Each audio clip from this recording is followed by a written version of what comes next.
A Speech on Conciliation with America by Edmund Burke, 1775.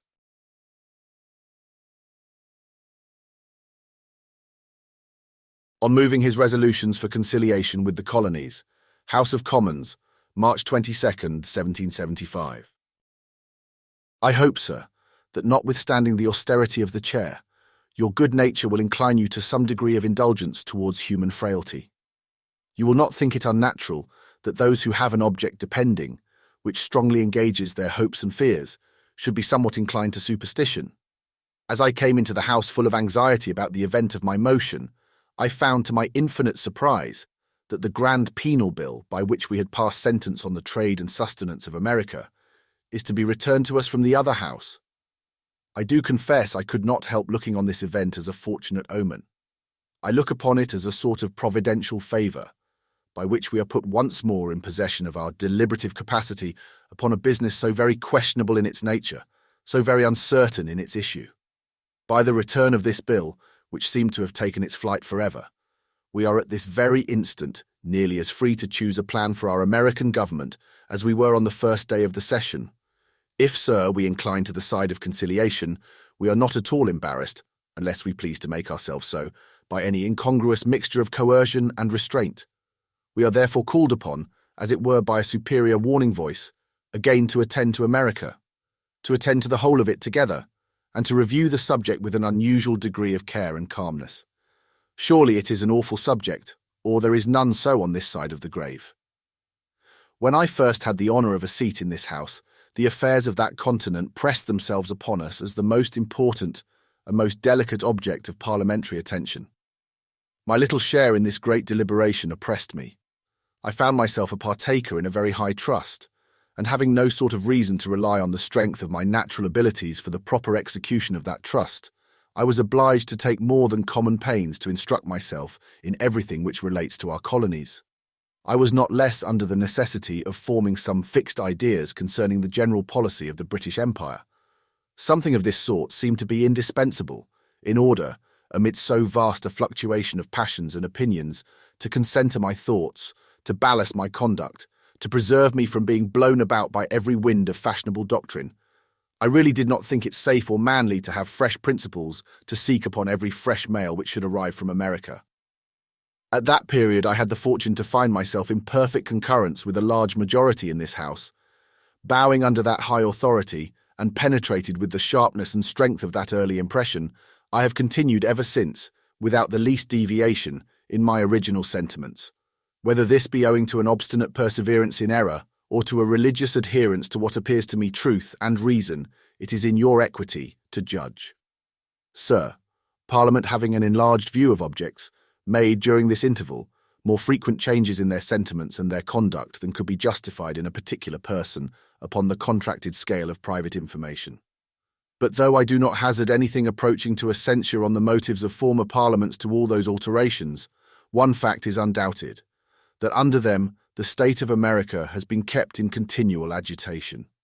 Everything administered as remedy to the public complaint, if it did not produce, was at least followed by an heightening of the distemper, until by a variety of experiments that important country has been brought into her present situation, a situation which I will not miscall, which I dare not name, which I scarcely know how to comprehend in the terms of any description. In this posture, sir, things stood at the beginning of the session.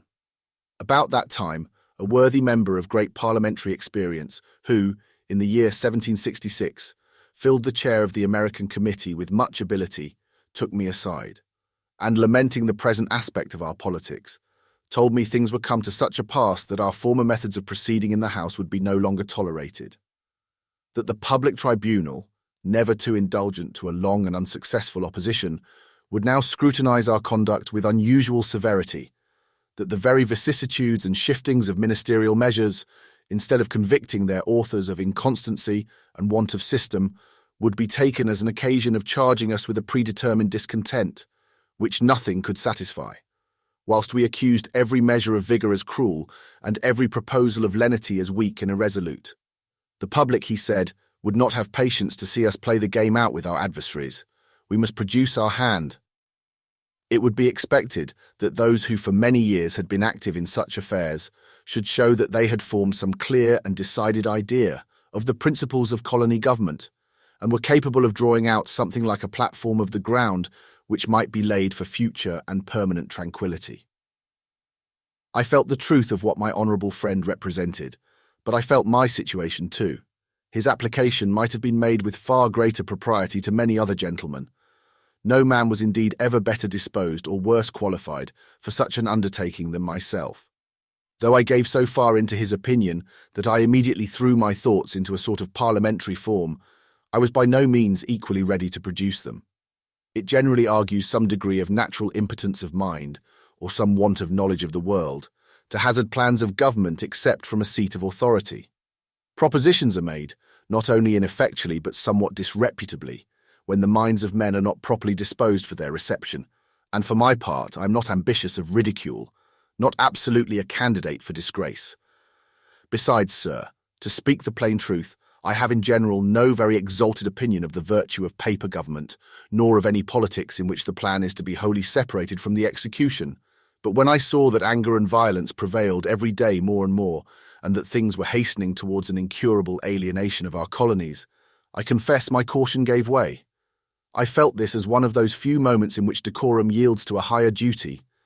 Public calamity is a mighty leveller, and there are occasions when any, even the slightest, chance of doing good must be laid hold on, even by the most inconsiderable person. To restore order and repose to an empire so great and so distracted as ours is merely in the attempt an undertaking that would ennoble the flights of the highest genius and obtain pardon for the efforts of the meanest understanding. Struggling a good while with these thoughts, by degrees I felt myself more firm. I derived at length some confidence from what in other circumstances usually produces timidity. I grew less anxious, even from the idea of my own insignificance, for judging of what you are by what you ought to be, I persuaded myself that you would not reject a reasonable proposition because it had nothing but its reason to recommend it. On the other hand, being totally destitute of all shadow of influence, natural or adventitious, I was very sure that if my proposition were futile or dangerous, if it were weakly conceived or improperly timed, there was nothing exterior to it of power to awe, dazzle, or delude you. You will see it just as it is, and you will treat it just as it deserves. The proposition is peace, not peace through the medium of war, not peace to be hunted through the labyrinth of intricate and endless negotiations, not peace to arise out of universal discord fermented from principle in all parts of the empire, not peace to depend on the juridical determination of perplexing questions, or the precise marking the shadowy boundaries of a complex government. It is simple peace, sought in its natural course and in its ordinary haunts. It is peace sought in the spirit of peace and laid in principles purely pacific. I propose, by removing the ground of the difference and by restoring the former unsuspecting confidence of the colonies in the mother country, to give permanent satisfaction to your people, and, far from a scheme of ruling by discord, to reconcile them to each other in the same act and by the bond of the very same interest which reconciles them to British government. My idea is nothing more. Refined policy ever has been, the parent of confusion, and ever will be so, as long as the world endures. Plain good intention, which is as easily discovered at the first view as fraud is surely detected at last, is, let me say, of no mean force in the government of mankind. Genuine simplicity of heart is an healing and cementing principle. My plan, therefore, being formed upon the most simple grounds imaginable, may disappoint some people when they hear it. It has nothing to recommend it to the pruriency of curious ears. There is nothing at all new and captivating in it. It has nothing of the splendour of the project which has been lately laid upon your table by the noble lord in the blue ribbon. It does not propose to fill your lobby with squabbling colony agents who will require the interposition of your mace at every instant to keep the peace amongst them. It does not institute a magnificent auction of finance, where captivated provinces come to general ransom by bidding against each other until you knock down the hammer and determine a proportion of payments beyond all the powers of algebra to equalize and settle. The plan which I shall presume to suggest derives, however, one great advantage from the proposition and registry of that noble lord's project. The idea of conciliation is admissible. First, the House, in accepting the resolution moved by the noble lord, has admitted, notwithstanding the menacing front of our address, notwithstanding our heavy bills of pains and penalties, that we do not think ourselves precluded from all ideas of free grace and bounty. The House has gone farther. It has declared conciliation admissible, previous to any submission on the part of America. It has even shot a good deal beyond that mark, and has admitted that the complaints of our former mode of exerting the right of taxation were not wholly unfounded. That right thus exerted is allowed to have something reprehensible in it, something unwise or something grievous, since in the midst of our heat and resentment, we, of ourselves, have proposed a capital alteration, and in order to get rid of what seems so very exceptionable, have instituted a mode that is altogether new, one that is indeed wholly alien from all the ancient methods and forms of Parliament. The principle of this proceeding is large enough for my purpose. The means proposed by the noble lord for carrying his ideas into execution, I think indeed, are very indifferently suited to the end, and this I shall endeavour to show you before I sit down. But for the present, I take my ground on the admitted principle. I mean to give peace. Peace implies reconciliation, and where there has been a material dispute, reconciliation does in a manner always imply concession on the one part or on the other. In this state of things, I make no difficulty in affirming that the proposal ought to originate from us. Great and acknowledged force is not impaired, either in effect or in opinion, by an unwillingness to exert itself. The superior power may offer peace with honour and with safety. Such an offer from such a power will be attributed to magnanimity. But the concessions of the weak are the concessions of fear. When such a one is disarmed, he is wholly at the mercy of his superior, and he loses forever that time and those chances, 13 which, as they happen to all men, are the strength and resources of all inferior power. The capital leading questions on which you must this day decide are these two. First, whether you ought to concede, and secondly, what your concession ought to be. On the first of these questions we have gained, as I have just taken the liberty of observing to you, some ground. But I am sensible that a good deal more is still to be done. Indeed, sir, to enable us to determine both on the one and the other of these great questions with a firm and precise judgment, I think it may be necessary to consider distinctly the true nature and the peculiar circumstances of the object which we have before us. Because after all our struggle, whether we will or not, we must govern America according to that nature and to those circumstances, and not according to our own imaginations, nor according to abstract ideas of right, by no means according to mere general theories of government, the resort to which appears to me in our present situation no better than arrant trifling. I shall therefore endeavour, with your leave, to lay before you some of the most material of these circumstances in as full and as clear a manner as I am able to state them. The first thing that we have to consider with regard to the nature of the object is the number of people in the colonies. I have taken for some years a good deal of pains on that point. I can by no calculation justify myself in placing the number below 2 millions of inhabitants of our own European blood and colour, besides at least 500,000 others, who form no inconsiderable part of the strength and opulence of the whole. This, sir, is, I believe, about the true number. There is no occasion to exaggerate where plain truth is of so much weight and importance. But whether I put the present numbers too high or too low is a matter of little moment. Such is the strength with which population shoots in that part of the world, that, state the numbers as high as we will, whilst the dispute continues, the exaggeration ends. Whilst we are discussing any given magnitude, they are grown to it. Whilst we spend our time in deliberating on the mode of governing 2 millions, we shall find we have millions more to manage. Your children do not grow faster from infancy to manhood than they spread from families to communities, and from villages to nations. I put this consideration of the present and the growing numbers in the front of our deliberation, because, sir, this consideration will make it evident to a blunter discernment than yours, that no partial, narrow, contracted, pinched, occasional system will be at all suitable to such an object. It will show you that it is not to be considered as one of those minima which are out of the eye and consideration of the law, not a paltry excrescence of the state, not a mean dependent, who may be neglected with little damage and provoked with little danger. It will prove that some degree of care and caution is required in the handling such an object. It will show that you ought not, in reason, to trifle with so large a mass of the interests and feelings of the human race. You could at no time do so without guilt, and be assured you will not be able to do it long with impunity. But the population of this country, the great and growing population, though a very important consideration, will lose much of its weight if not combined with other circumstances. The commerce of your colonies is out of all proportion beyond the numbers of the people. This ground of their commerce indeed has been trod some days ago, and with great ability, by a distinguished person at your bar.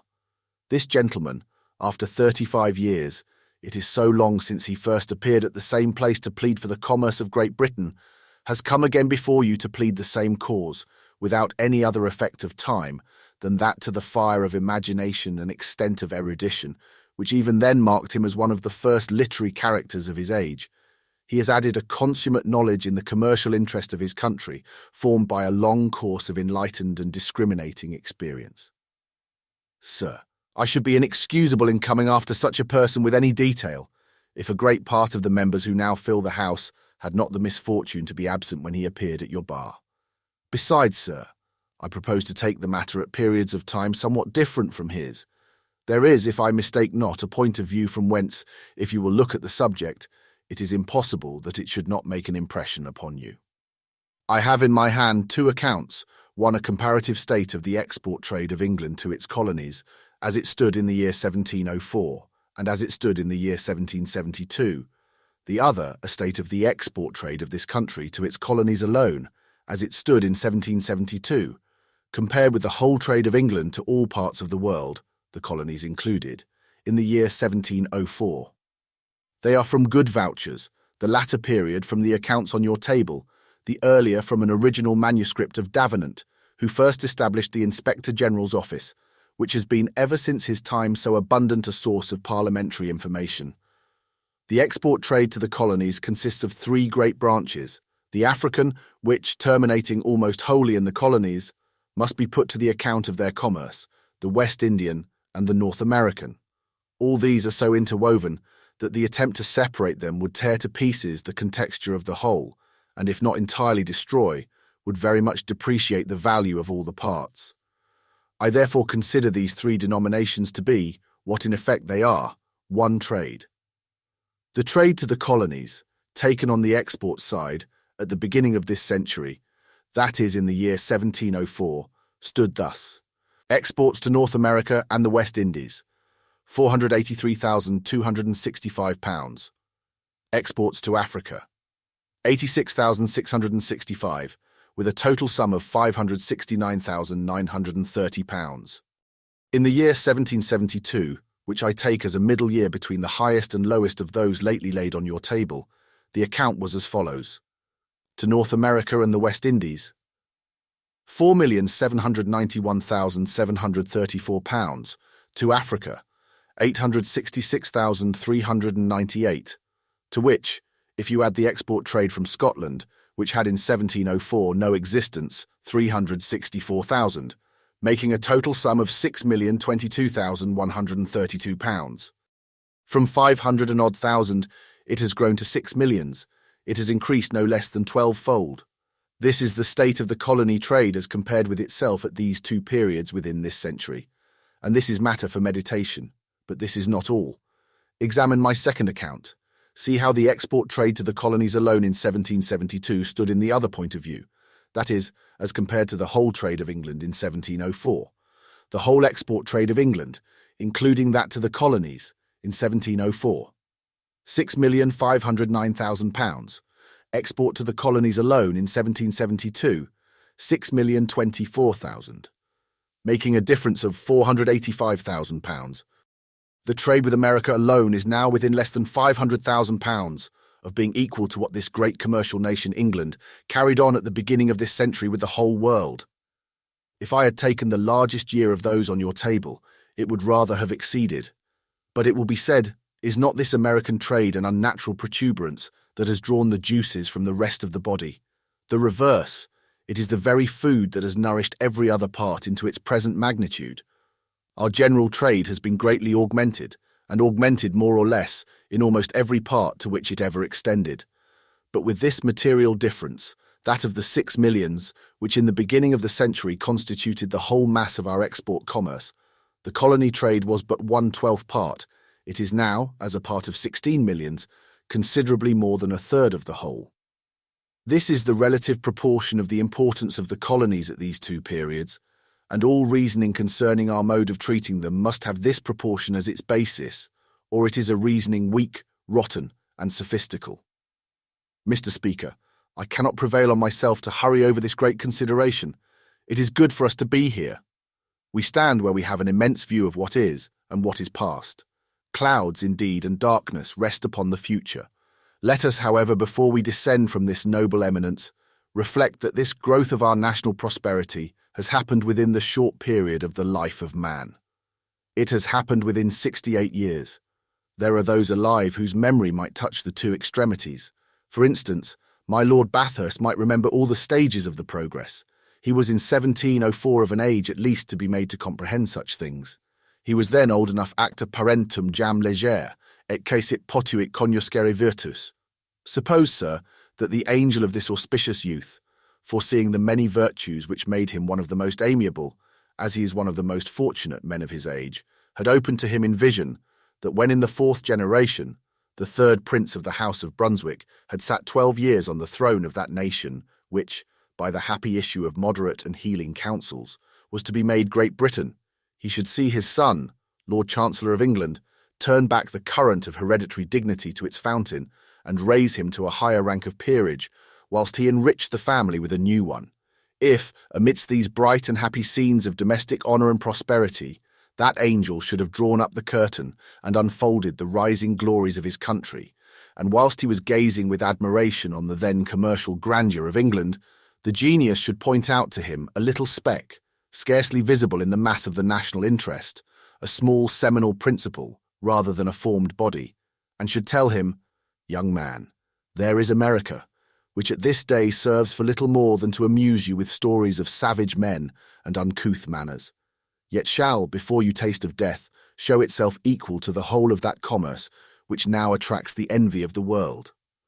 Whatever England has been growing to by a progressive increase of improvement, brought in by varieties of people, by succession of civilizing conquests and civilizing settlements in a series of 1700 years, you shall see as much added to her by America in the course of a single life." If this state of his country had been foretold to him, would it not require all the sanguine credulity of youth and all the fervid glow of enthusiasm to make him believe it? Fortunate man, he has lived to see it.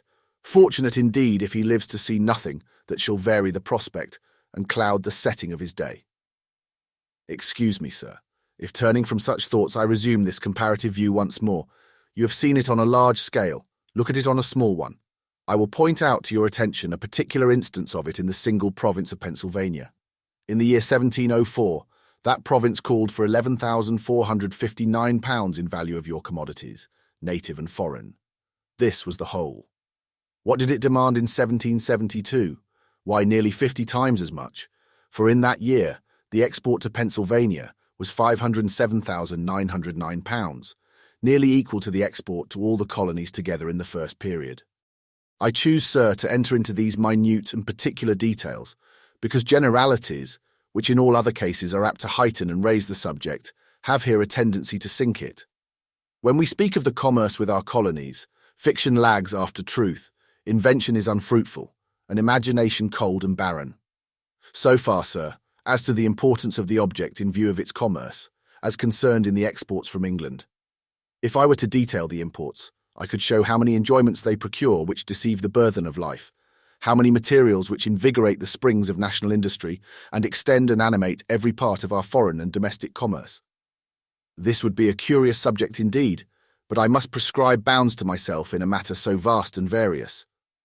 I pass, therefore, to the colonies in another point of view, their agriculture.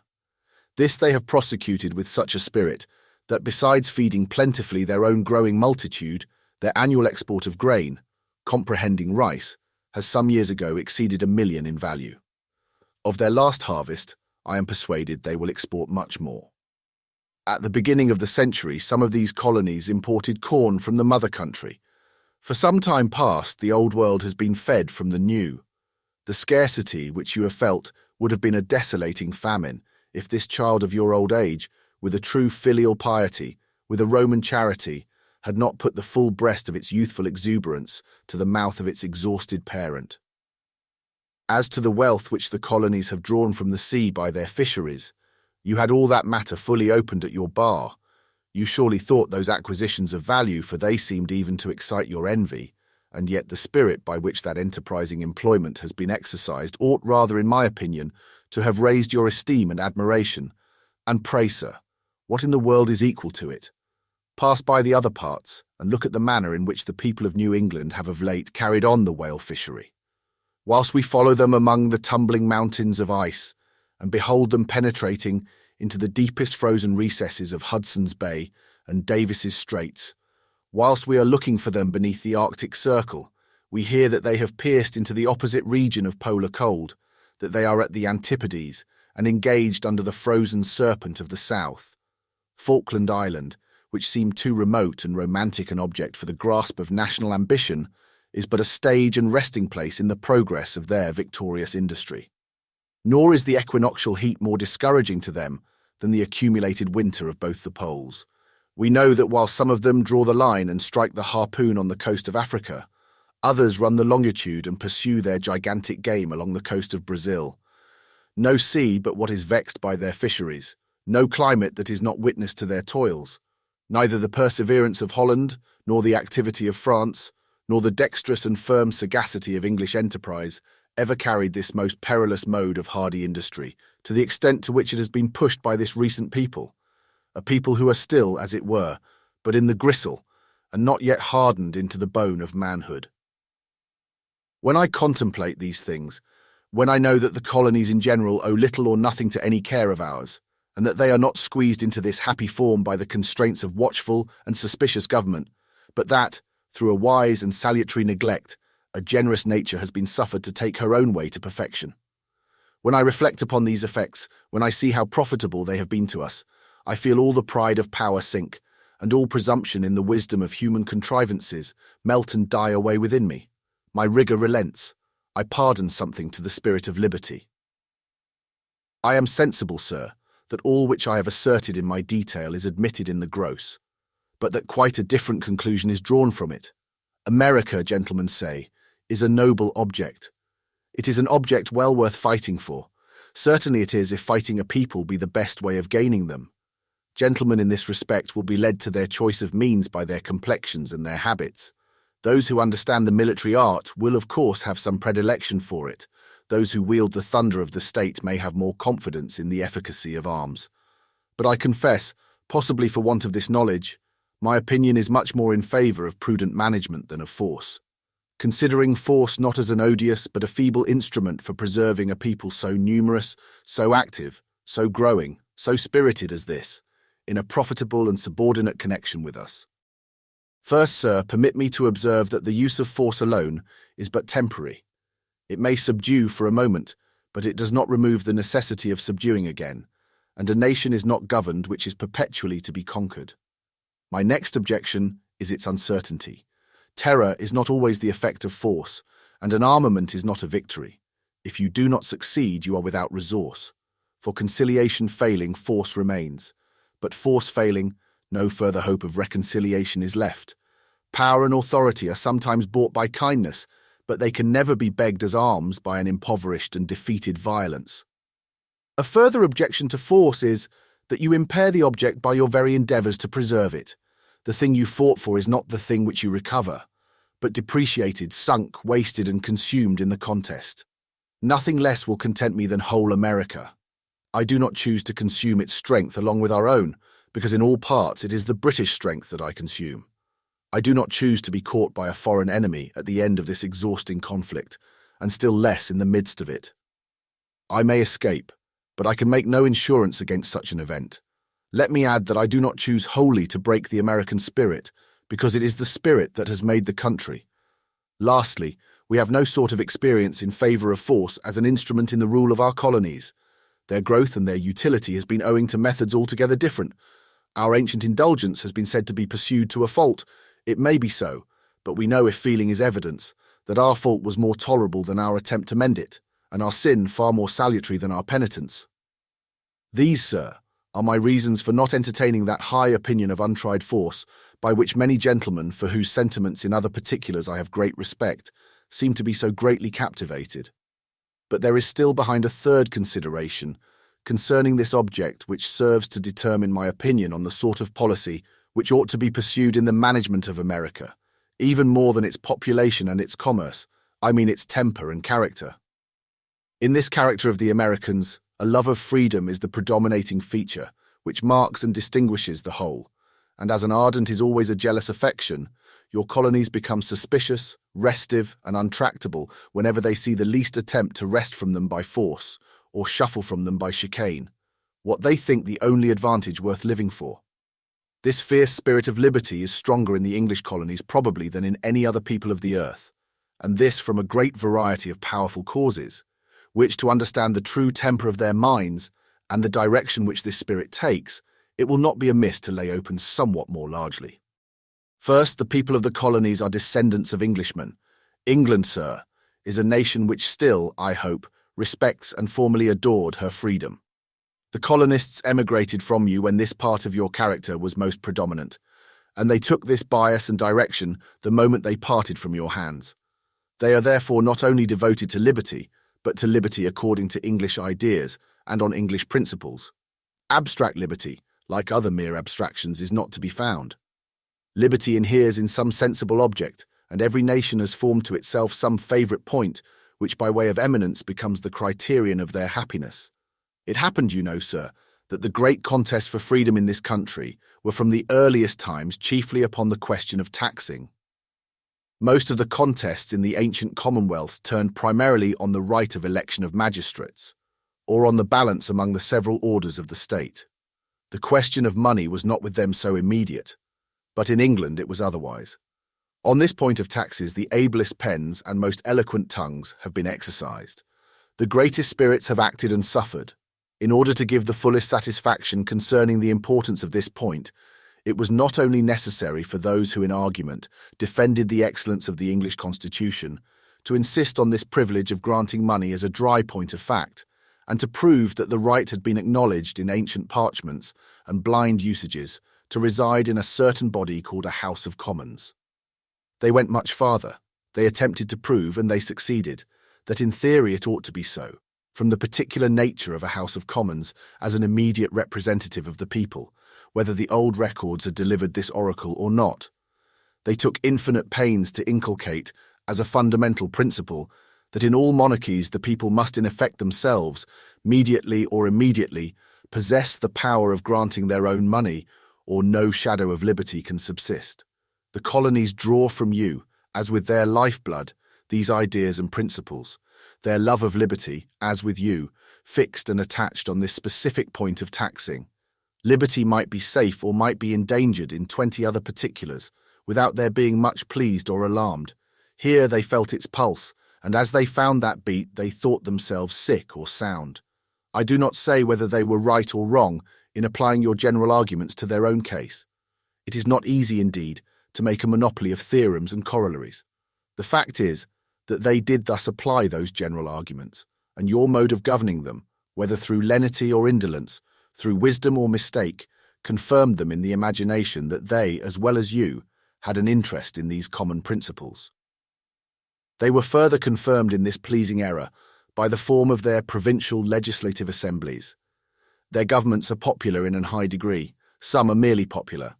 In all, the popular representative is the most weighty, and this share of the people in their ordinary government never fails to inspire them with lofty sentiments and with a strong aversion from whatever tends to deprive them of their chief importance.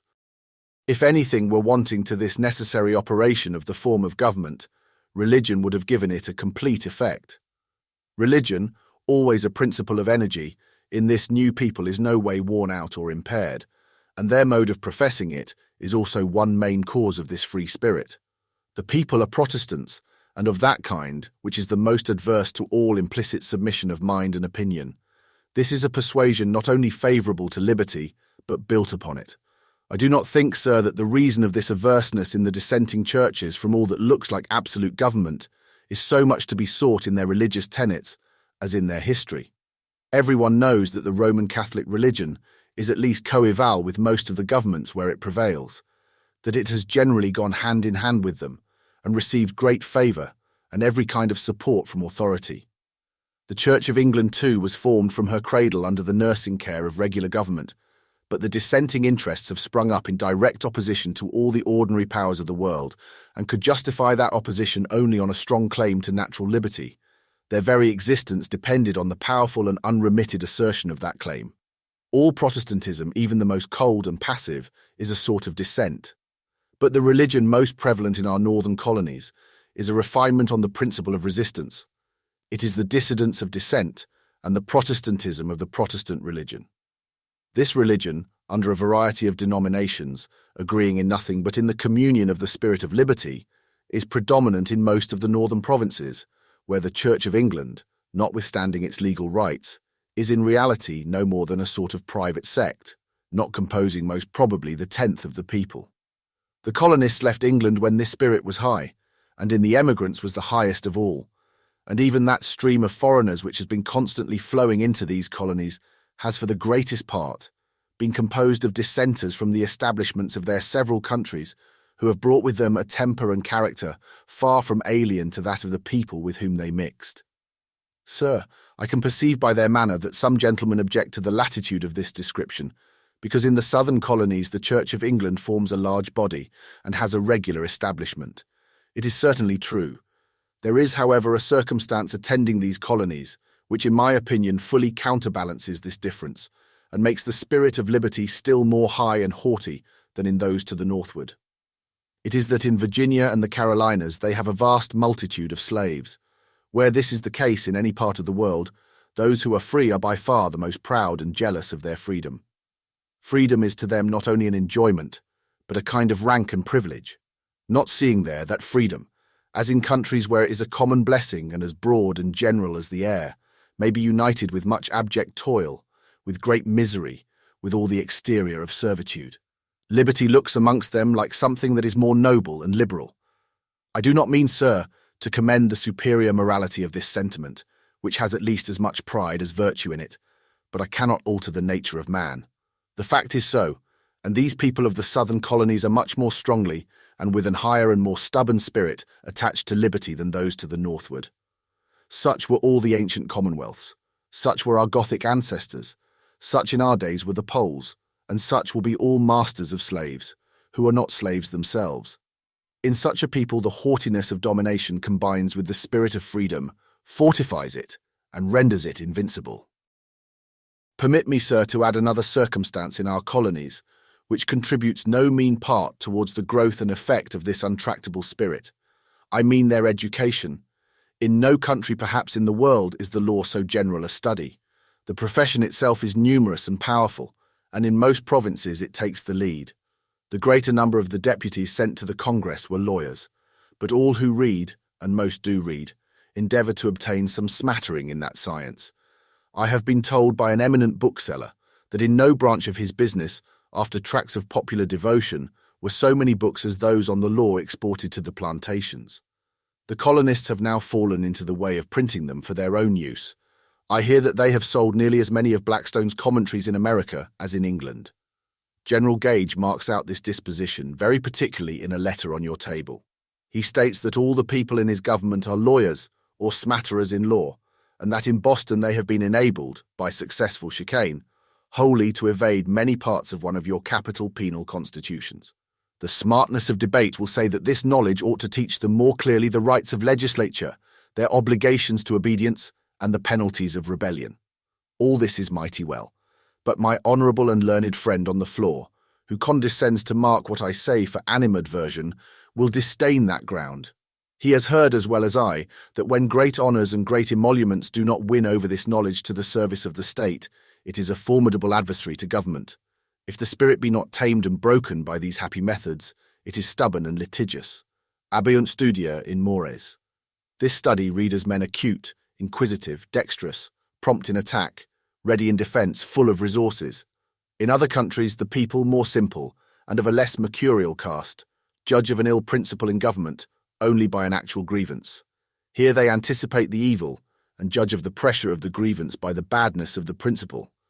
They augur misgovernment at a distance, and snuff the approach of tyranny in every tainted breeze. The last cause of this disobedient spirit in the colonies is hardly less powerful than the rest, as it is not merely moral, but laid deep in the natural constitution of things. 3,000 miles of ocean lie between you and them. No contrivance can prevent the effect of this distance in weakening government. Seas roll and months pass between the order and the execution, and the want of a speedy explanation of a single point is enough to defeat a whole system. You have indeed winged ministers of vengeance, who carry your bolts in their pounces to the remotest verge of the sea. But there a power steps in that limits the arrogance of raging passions and furious elements, and says, "So far shall thou go, and no farther." Who are you that you should fret and rage and bite the chains of nature? Nothing worse happens to you than does to all nations who have extensive empire, and it happens in all the forms into which empire can be thrown. In large bodies, the circulation of power must be less vigorous at the extremities. Nature has said it. The Turk cannot govern Egypt and Arabia and Kurdistan as he governs Thrace, nor has he the same dominion in Crimea and Algiers which he has at Brusa and Smyrna. Despotism itself is obliged to truck and huckster. The Sultan gets such obedience as he can. He governs with a loose rein, that he may govern at all, and the whole of the force and vigour of his authority in his centre is derived from a prudent relaxation in all his borders. Spain, in her provinces, is perhaps not so well obeyed as you are in yours. She complies too. She submits. She watches times. This is the immutable condition, the eternal law of extensive and detached empire. Then, sir, from these 6 capital sources, of descent, of form of government, of religion in the northern provinces, of manners in the southern, of education, of the remoteness of situation from the first mover of government, from all these causes a fierce spirit of liberty has grown up. It has grown with the growth of the people in your colonies and increased with the increase of their wealth, a spirit that unhappily meeting with an exercise of power in England, which, however lawful, is not reconcilable to any ideas of liberty, much less with theirs, has kindled this flame that is ready to consume us. I do not mean to commend either the spirit in this excess or the moral causes which produce it. Perhaps a more smooth and accommodating spirit of freedom in them would be more acceptable to us. Perhaps ideas of liberty might be desired more reconcilable with an arbitrary and boundless authority. Perhaps we might wish the colonists to be persuaded that their liberty is more secure when held in trust for them by us, as their guardians during a perpetual minority, than with any part of it in their own hands. The question is, not whether their spirit deserves praise or blame, but what in the name of God shall we do with it? You have before you the object, such as it is, with all its glories, with all its imperfections on its head. You see the magnitude, the importance, the temper, the habits, the disorders. By all these considerations, we are strongly urged to determine something concerning it. We are called upon to fix some rule and line for our future conduct, which may give a little stability to our politics and prevent the return of such unhappy deliberations as the present. Every such return will bring the matter before us in a still more untractable form. For what astonishing and incredible things have we not seen already? What monsters have not been generated from this unnatural contention? Whilst every principle of authority and resistance has been pushed upon both sides as far as it would go, there is nothing so solid and certain, either in reasoning or in practice, that has not been shaken. Until very lately, all authority in America seemed to be nothing but an emanation from yours. Even the popular part of the colony constitution derived all its activity and its first vital movement from the pleasure of the crown. We thought, sir, that the utmost which the discontented colonies could do was to disturb authority. We never dreamt they could of themselves supply it, knowing in general what an operose business it is to establish a government absolutely new. But having for our purposes in this contention resolved that none but an obedient assembly should sit, the humours of the people there, finding all passage through the legal channel stopped, with great violence broke out another way. Some provinces have tried their experiment, as we have tried ours, and theirs has succeeded. They have formed a government sufficient for its purposes, without the bustle of a revolution or the formality of an election. Evident necessity and tacit consent have done the business in an instant. So well they have done it, that Lord Dunmore, the account is among the fragments on your table, tells you that the new institution is infinitely better obeyed than the ancient government ever was in its most fortunate periods.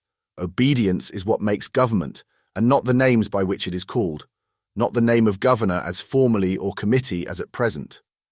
This new government has originated directly from the people, and was not transmitted through any of the ordinary artificial media of a positive constitution. It was not a manufacture ready formed and transmitted to them in that condition from England. The evil arising from hence is this, that the colonists, having once found the possibility of enjoying the advantages of order in the midst of a struggle for liberty, such struggles will not henceforward seem so terrible to the settled and sober part of mankind as they had appeared before the trial. Pursuing the same plan of punishing by the denial of the exercise of government to still greater lengths, we wholly abrogated the ancient government of Massachusetts. We were confident that the first feeling, if not the very prospect of anarchy, would instantly enforce a complete submission. The experiment was tried. A new, strange, unexpected face of things appeared. Anarchy is found tolerable. A vast province has now subsisted, and subsisted in a considerable degree of health and vigour, for near a 12-month, without governor, without public council, without judges, without executive magistrates. How long it will continue in this state, or what may arise out of this unheard-of situation, how can the wisest of us conjecture? Our late experience has taught us that many of those fundamental principles, formerly believed infallible, are either not of the importance they were imagined to be, or that we have not at all adverted to some other, far more important and far more powerful principles, which entirely overrule those we had considered as omnipotent. I am much against any further experiments which tend to put to the proof any more of these allowed opinions, which contribute so much to the public tranquillity. In effect, we suffer as much at home by this loosening of all ties, and this concussion of all established opinions as we do abroad. For in order to prove that the Americans have no right to their liberties, we are every day endeavouring to subvert the maxims which preserve the whole spirit of our own. To prove that the Americans ought not to be free, we are obliged to depreciate the value of freedom itself, and we never seem to gain a paltry advantage over them in debate without attacking some of those principles, or deriding some of those feelings, for which our ancestors have shed their blood. But, sir, in wishing to put an end to pernicious experiments, I do not mean to preclude the fullest inquiry. Far from it. Far from deciding on a sudden or partial view, I would patiently go round and round the subject and survey it minutely in every possible aspect. Sir, if I were capable of engaging you to an equal attention, I would state that, as far as I am capable of discerning, there are but 3 ways of proceeding relative to this stubborn spirit which prevails in your colonies and disturbs your government. These are, to change that spirit as inconvenient by removing the causes, to prosecute it as criminal, or to comply with it as necessary. I would not be guilty of an imperfect enumeration. I can think of but these 3. Another has indeed been started, that of giving up the colonies, but it met so slight a reception that I do not think myself obliged to dwell a great while upon it. It is nothing but a little sally of anger, like the forwardness of peevish children who, when they cannot get all they would have, are resolved to take nothing. The first of these plans, to change the spirit as inconvenient by removing the causes, I think is the most like a systematic proceeding. It is radical in its principle, but it is attended with great difficulties, some of them little short, as I conceive, of impossibilities. This will appear by examining into the plans which have been proposed. As the growing population in the colonies is evidently one cause of their resistance, it was last session mentioned in both houses, by men of weight, and received not without applause, that in order to check this evil, it would be proper for the Crown to make no further grants of land. But to this scheme there are 2 objections. The first, that there is already so much unsettled land in private hands as to afford room for an immense future population, although the Crown not only withheld its grants, but annihilated its soil. If this be the case, then the only effect of this avarice of desolation, this hoarding of a royal wilderness, would be to raise the value of the possessions in the hands of the great private monopolists without any adequate check to the growing and alarming mischief of population. But if you stopped your grants, what would be the consequence? The people would occupy without grants. They have already so occupied in many places. You cannot station garrisons in every part of these deserts. If you drive the people from one place, they will carry on their annual tillage and remove with their flocks and herds to another. Many of the people in the back settlements are already little attached to particular situations. Already they have topped the Appalachian Mountains. From thence they behold before them an immense plain, one vast, rich, level meadow, a square of 500 miles. Over this they would wander without a possibility of restraint. They would change their manners with the habits of their life, would soon forget a government by which they were disowned, would become hordes of English Tartars, and pouring down upon your unfortified frontiers a fierce and irresistible cavalry, become masters of your governors and your councillors, your collectors and comptrollers, and of all the slaves that adhered to them. Such would, and in no long time must be, the effect of attempting to forbid as a crime and to suppress as an evil the command and blessing of Providence increase and multiply. Such would be the happy result of the endeavour to keep as a lair of wild beasts that earth which God, by an express charter, has given to the children of men. Far different and surely much wiser has been our policy hitherto. Hitherto we have invited our people, by every kind of bounty, to fixed establishments. We have invited the husbandman to look to authority for his title. We have taught him piously to believe in the mysterious virtue of wax and parchment. We have thrown each tract of land, as it was peopled, into districts, that the ruling power should never be wholly out of sight. We have settled all we could, and we have carefully attended every settlement with government. Adhering, sir, as I do to this policy, as well as for the reasons I have just given, I think this new project of hedging in population to be neither prudent nor practicable. To impoverish the colonies in general, and in particular to arrest the noble course of their marine enterprises, would be a more easy task. I freely confess it.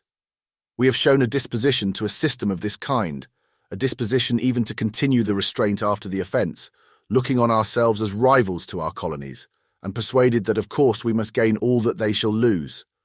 Much mischief we may certainly do. The power inadequate to all other things is often more than sufficient for this. I do not look on the direct and immediate power of the colonies to resist our violence as very formidable. In this, however, I may be mistaken. But when I consider that we have colonies for no purpose but to be serviceable to us, it seems to my poor understanding a little preposterous to make them unserviceable in order to keep them obedient. It is, in truth, nothing more than the old, and as I thought, exploded problem of tyranny, which proposes to beggar its subjects into submission. But remember, when you have completed your system of impoverishment, that nature still proceeds in her ordinary course, that discontent will increase with misery, and that there are critical moments in the fortune of all states when they who are too weak to contribute to your prosperity may be strong enough to complete your ruin. Spoliatis arma supersunt. The temper and character which prevail in our colonies are, I am afraid, unalterable by any human art. We cannot, I fear, falsify the pedigree of this fierce people and persuade them that they are not sprung from a nation in whose veins the blood of freedom circulates. The language in which they would hear you tell them this tale would detect the imposition. Your speech would betray you. An Englishman is the unfittest person on earth to argue another Englishman into slavery. I think it is nearly as little in our power to change their republican religion as their free descent, or to substitute the Roman Catholic as a penalty, or the Church of England as an improvement. The mode of inquisition and dragooning is going out of fashion in the old world, and I should not confide much to their efficacy in the new. The education of the Americans is also on the same unalterable bottom with their religion. You cannot persuade them to burn their books of curious science, to banish their lawyers from their courts of laws, or to quench the lights of their assemblies by refusing to choose those persons who are best read in their privileges. It would be no less impracticable to think of wholly annihilating the popular assemblies in which these lawyers sit. The army by which we must govern in their place would be far more chargeable to us, not quite so effectual, and perhaps in the end full as difficult to be kept in obedience. With regard to the high aristocratic spirit of Virginia and the southern colonies, it has been proposed, I know, to reduce it by declaring a general enfranchisement of their slaves. This object has had its advocates and panegyrists, yet I never could argue myself into any opinion of it. Slaves are often much attached to their masters. A general wild offer of liberty would not always be accepted. History furnishes few instances of it. It is sometimes as hard to persuade slaves to be free as it is to compel freemen to be slaves. And in this auspicious scheme, we should have both these pleasing tasks on our hands at once. But when we talk of enfranchisement, do we not perceive that the American master may enfranchise too, and arm servile hands in defence of freedom, a measure to which other people have had recourse more than once, and not without success, in a desperate situation of their affairs? Slaves as these unfortunate black people are, and dull as all men are from slavery, must they not a little suspect the offer of freedom from that very nation which has sold them to their present masters, from that nation one of whose causes of quarrel with those masters is their refusal to deal any more in that inhuman traffic. An offer of freedom from England would come rather oddly, shipped to them in an African vessel, which is refused an entry into the ports of Virginia or Carolina, with a cargo of 300 Angola Negroes. It would be curious to see the Guinea captain attempting at the same instant to publish his proclamation of liberty and to advertise his sale of slaves. But let us suppose all these moral difficulties got over. The ocean remains. You cannot pump this dry, and as long as it continues in its present bed, so long all the causes which weaken authority by distance will continue.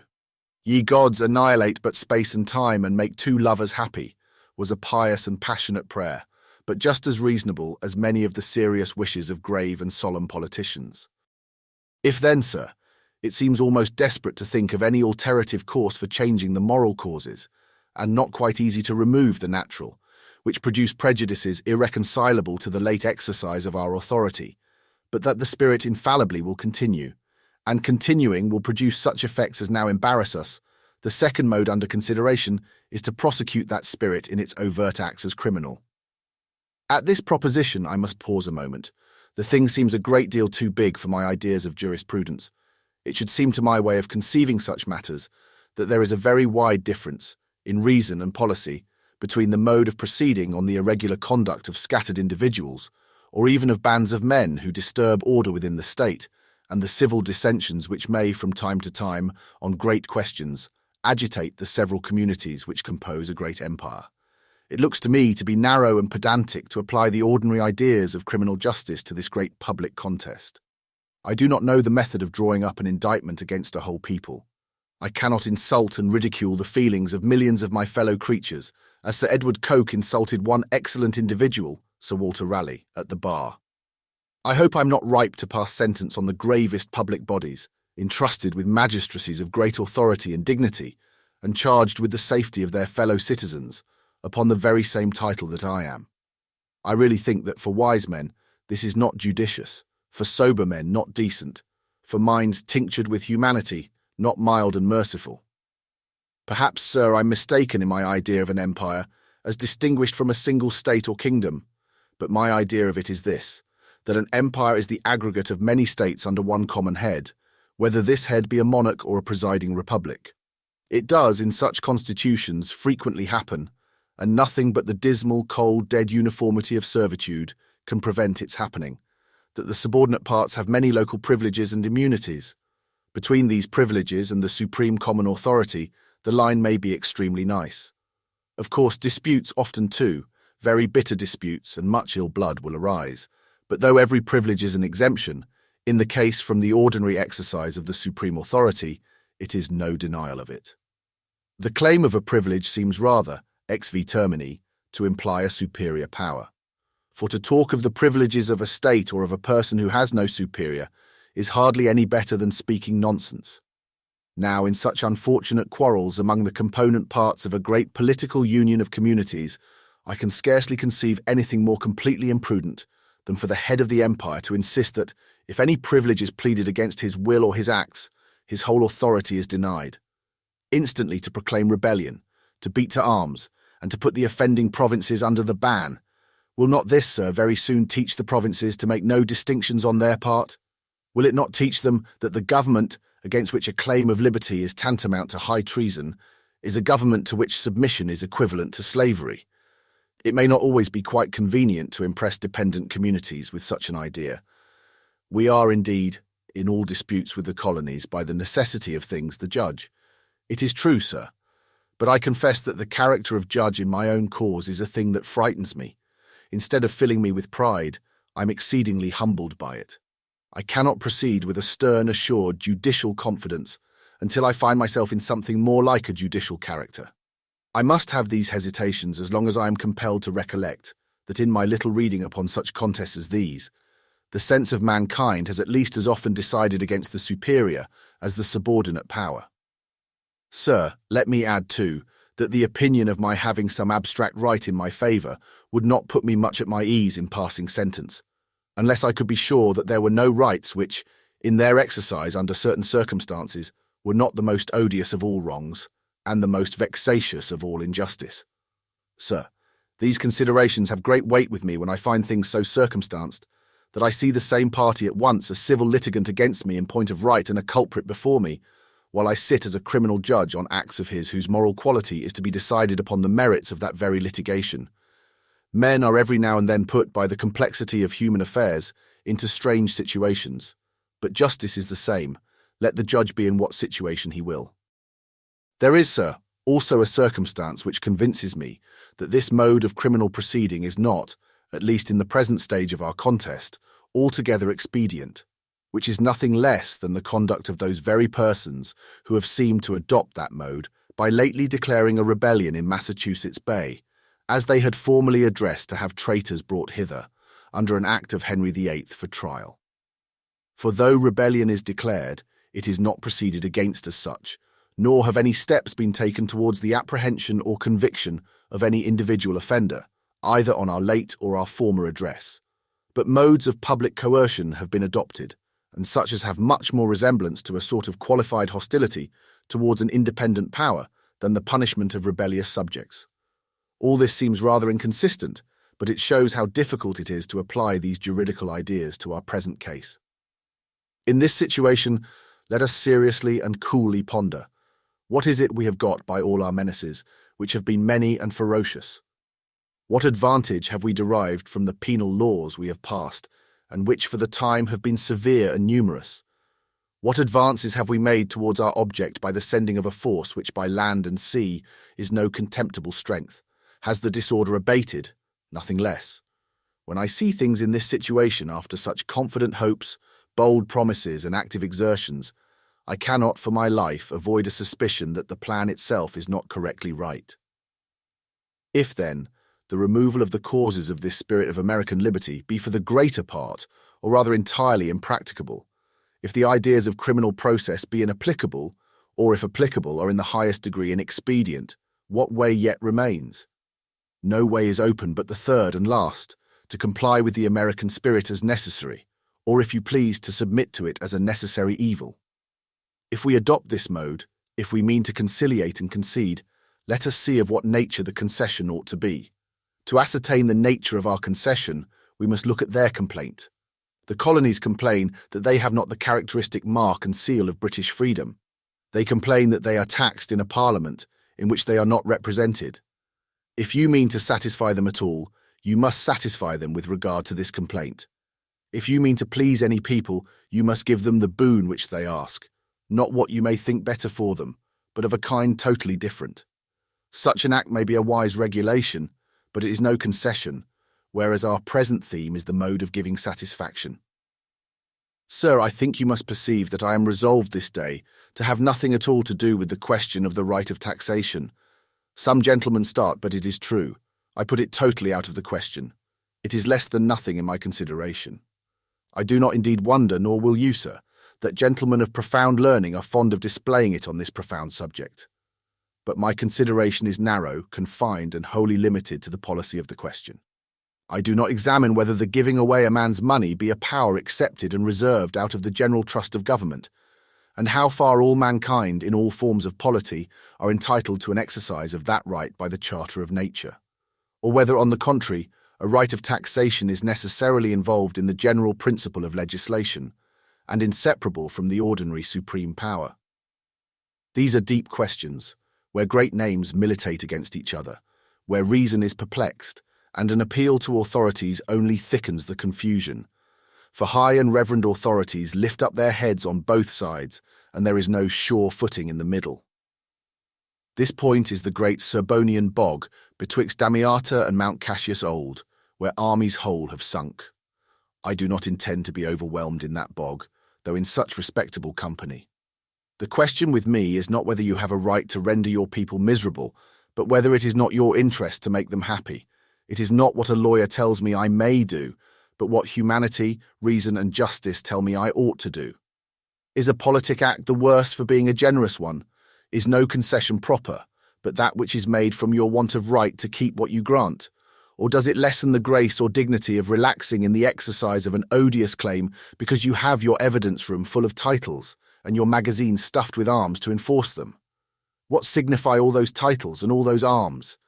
Of what avail are they, when the reason of the thing tells me that the assertion of my title is the loss of my suit, and that I could do nothing but wound myself by the use of my own weapons?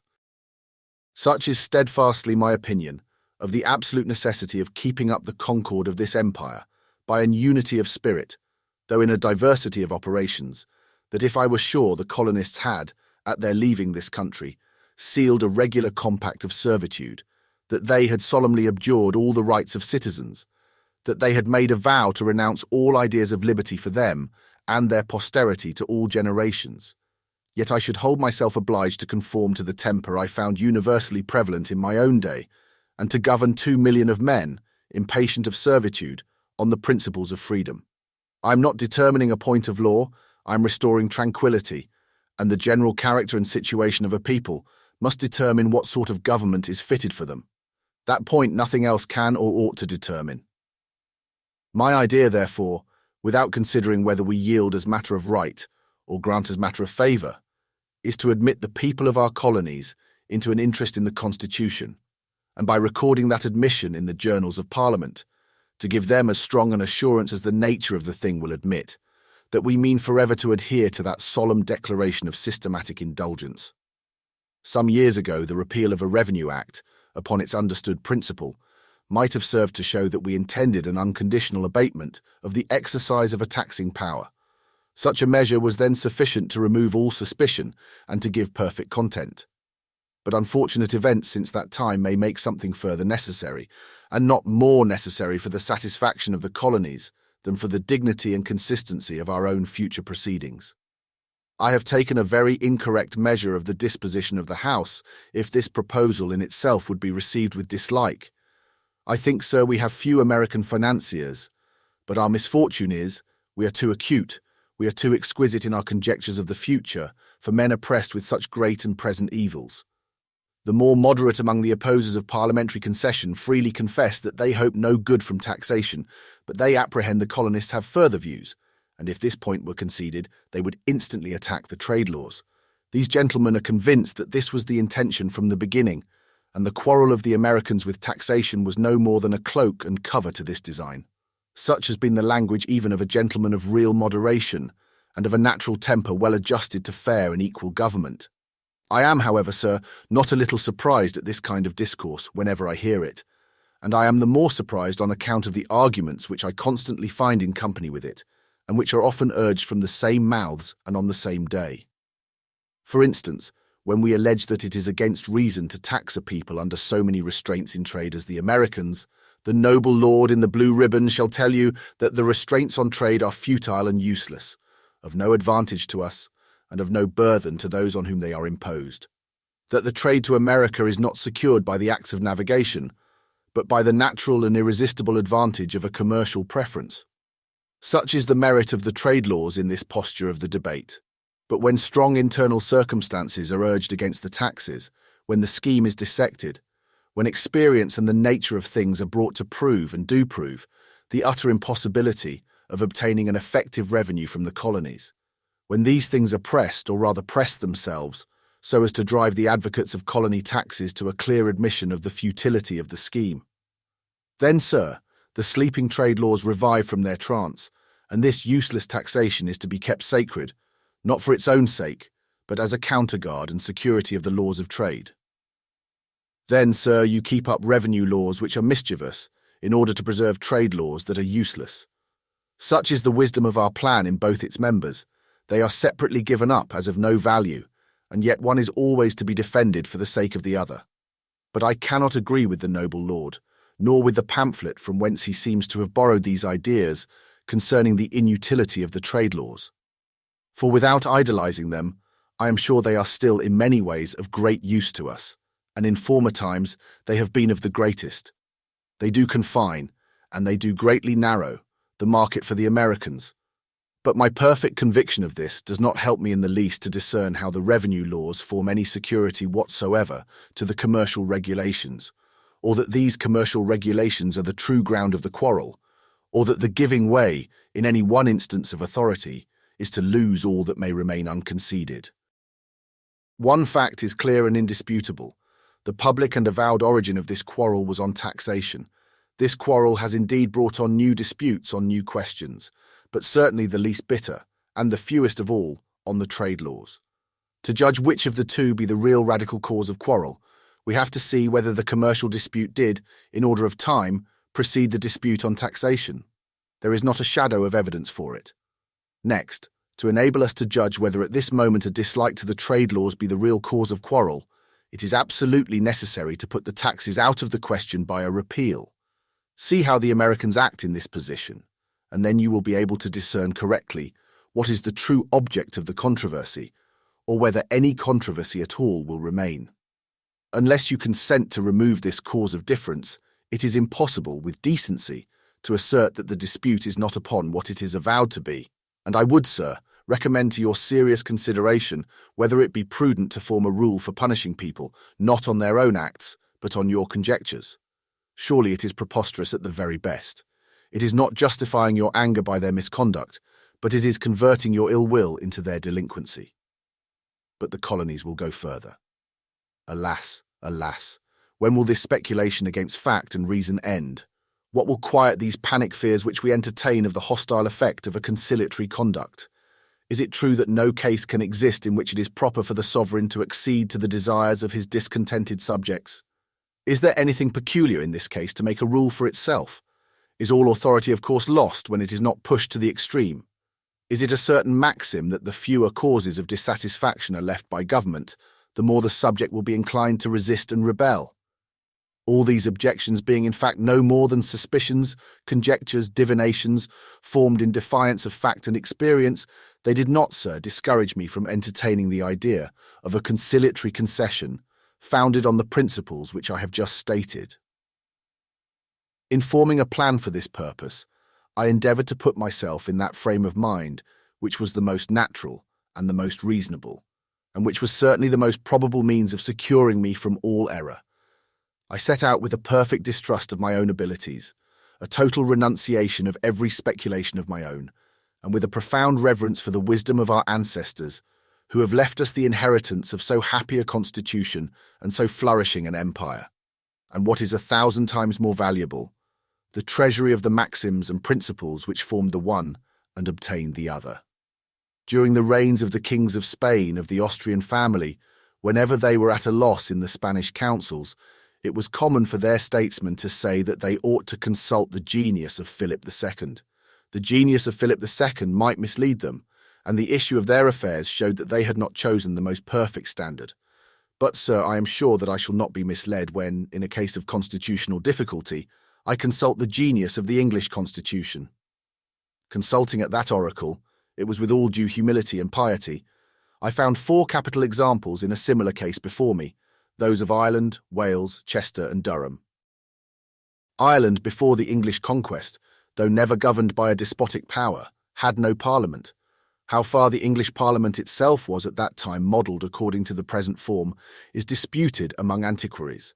But we have all the reason in the world to be assured that a form of parliament such as England then enjoyed, she instantly communicated to Ireland, and we are equally sure that almost every successive improvement in constitutional liberty, as fast as it was made here, was transmitted thither. The feudal baronage and the feudal knighthood, the roots of our primitive constitution, were early transplanted into that soil and grew and flourished there. Magna Charta, if it did not give us originally the House of Commons, gave us at least a House of Commons of weight and consequence. But your ancestors did not churlishly sit down alone to the feast of Magna Charta. Ireland was made immediately a partaker. This benefit of English laws and liberties, I confess, was not at first extended to all Ireland. Mark the consequence. English authority and English liberties had exactly the same boundaries. Your standard could never be advanced an inch before your privileges. Sir John Davis shows beyond a doubt that the refusal of a general communication of these rights was the true cause why Ireland was 500 years in subduing. And after the vain projects of a military government, attempted in the reign of Queen Elizabeth, it was soon discovered that nothing could make that country English in civility and allegiance, but your laws and your forms of legislature. It was not English arms, but the English constitution that conquered Ireland. From that time, Ireland has ever had a general parliament, as she had before a partial parliament. You changed the people, you altered the religion. but you never touched the form or the vital substance of free government in that kingdom. You deposed kings, you restored them, you altered the succession to theirs as well as to your own crown, but you never altered their constitution, the principle of which was respected by usurpation, restored with the restoration of monarchy, and established, I trust, forever by the glorious revolution. This has made Ireland the great and flourishing kingdom that it is, and from a disgrace and a burthen intolerable to this nation, has rendered her a principal part of our strength and ornament. This country cannot be said to have ever formally taxed her. The irregular things done in the confusion of mighty troubles, and on the hinge of great revolutions, even if all were done that is said to have been done, form no example. If they have any effect in argument, they make an exception to prove the rule. None of your own liberties could stand a moment, if the casual deviations from them at such times were suffered to be used as proofs of their nullity. By the lucrative amount of such casual breaches in the Constitution, judge what the stated and fixed rule of supply has been in that kingdom. Your Irish pensioners would starve if they had no other fund to live on than taxes granted by English authority. Turn your eyes to those popular grants from whence all your great supplies are come, and learn to respect that only source of public wealth in the British Empire. My next example is Wales. This country was said to be reduced by Henry III. It was said more truly to be so by Edward I. But though then conquered, it was not looked upon as any part of the realm of England. Its old constitution, whatever that might have been, was destroyed, and no good one was substituted in its place. The care of that tract was put into the hands of Lords Marchers, a form of government of a very singular kind, a strange, heterogeneous monster, something between hostility and government. Perhaps it has a sort of resemblance, according to the modes of those terms, to that of Commander-in-Chief at present, to whom all civil power is granted as secondary. The manners of the Welsh nation followed the genius of the government. The people were ferocious, restive, savage, and uncultivated, sometimes composed, never pacified. Wales, within itself, was in perpetual disorder, and it kept the frontier of England in perpetual alarm. Benefits from it to the state there were none. Wales was only known to England by incursion and invasion. Sir, during that state of things, Parliament was not idle. They attempted to subdue the fierce spirit of the Welsh by all sorts of rigorous laws. They prohibited by statute the sending all sorts of arms into Wales, as you prohibit by proclamation, with something more of doubt on the legality, the sending arms to America. They disarmed the Welsh by statute, as you attempted, but still with more question on the legality, to disarm New England by an instruction. They made an act to drag offenders from Wales into England for trial, as you have done, but with more hardship, with regard to America. By another act, where one of the parties was an Englishman, they ordained that his trial should be always by English. They made acts to restrain trade as you do, and they prevented the Welsh from the use of fairs and markets, as you do the Americans from fisheries and foreign ports. In short, when the statute book was not quite so much swelled as it is now, you find no less than 15 acts of penal regulation on the subject of Wales. Here we rub our hands. A fine body of precedents for the authority of Parliament and the use of it. I admit it fully, and pray add likewise to these precedents that all the while Wales rid this kingdom like an incubus, that it was an unprofitable and oppressive burthen, and that an Englishman travelling in that country could not go 6 yards from the high road without being murdered. The march of the human mind is slow. Sir, it was not until after 200 years discovered that, by an eternal law, Providence had decreed vexation to violence and poverty to rapine. Your ancestors did, however, at length open their eyes to the ill husbandry of injustice. They found that the tyranny of a free people could of all tyrannies the least be endured, and that laws made against a whole nation were not the most effectual methods of securing its obedience. Accordingly, in the 27th year of Henry VIII, the course was entirely altered. With a preamble stating the entire and perfect rights of the Crown of England, it gave to the Welsh all the rights and privileges of English subjects. A political order was established, the military power gave way to the civil, the marches were turned into counties. But that a nation should have a right to English liberties, and yet no share at all in the fundamental security of these liberties, the grant of their own property, seemed a thing so incongruous that 8 years after, that is, in the 35th of that reign, a complete and not ill-proportioned representation by counties and boroughs was bestowed upon Wales by Act of Parliament. From that moment, As by a charm, the tumult subsided. Obedience was restored. Peace, order, and civilization followed in the train of liberty. When the day-star of the English Constitution had arisen in their hearts, all was harmony within and without. Simul alba nautis stella refulsit, defluit saxis agitatus humor, considunt venti, fugiuntque nubes, et minax, quod sic voluere, ponto unda recumbit. The very same year the County Palatine of Chester received the same relief from its oppressions and the same remedy to its disorders. Before this time, Chester was little less distempered than Wales. The inhabitants, without rights themselves, were the fittest to destroy the rights of others, and from thence Richard II drew the standing army of archers, with which for a time he oppressed England. The people of Chester applied to Parliament in a petition penned, as I shall read to you. To the King, our sovereign lord, in most hunable wise shown unto your excellent majesty, the inhabitants of your grace's County Palatine of Chester, 1. That where the said County Palatine of Chester is and hath been always hitherto exempt, excluded, and separated out and from your High Court of Parliament, to have any knights and burgesses within the said court.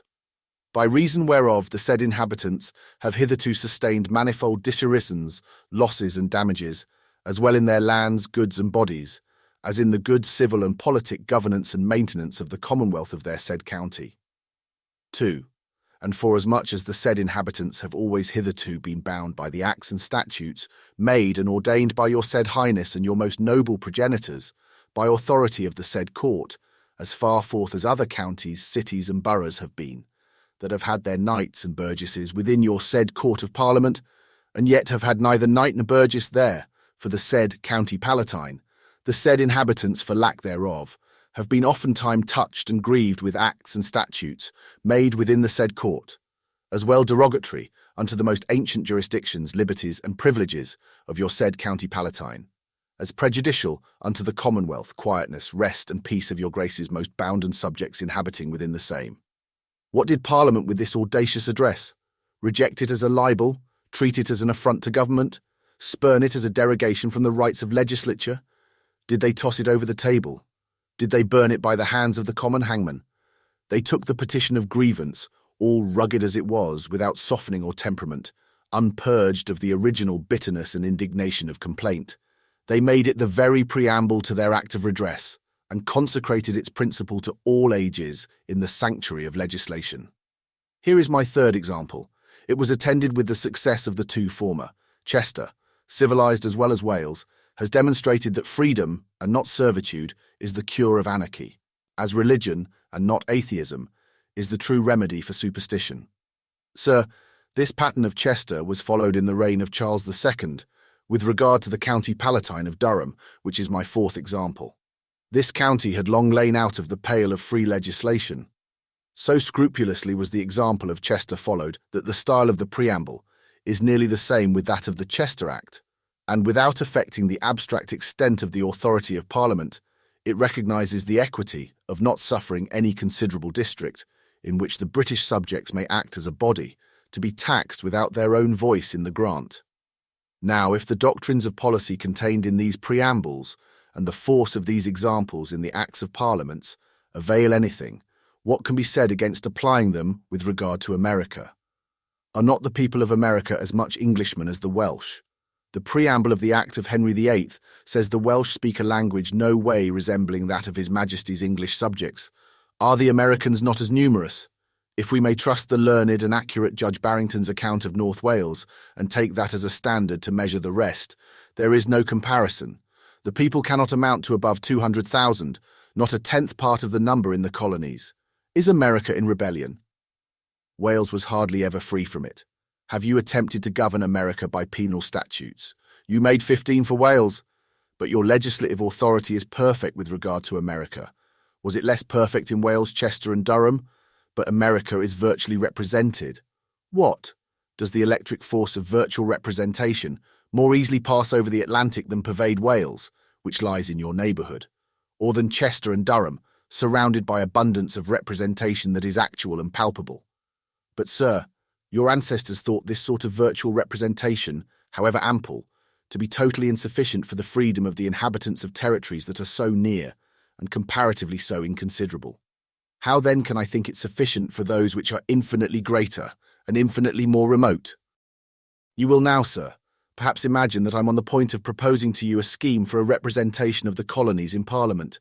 Perhaps I might be inclined to entertain some such thought, but a great flood stops me in my course, opposite natura. I cannot remove the eternal barriers of the creation. The thing, in that mode, I do not know to be possible.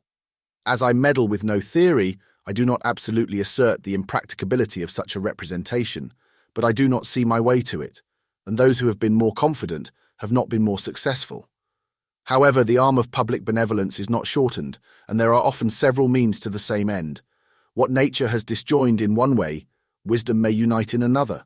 When we cannot give the benefit as we would wish, let us not refuse it altogether. If we cannot give the principle, let us find a substitute. But how? Where? What substitute? Fortunately, I am not obliged, for the ways and means of this substitute, to tax my own unproductive invention.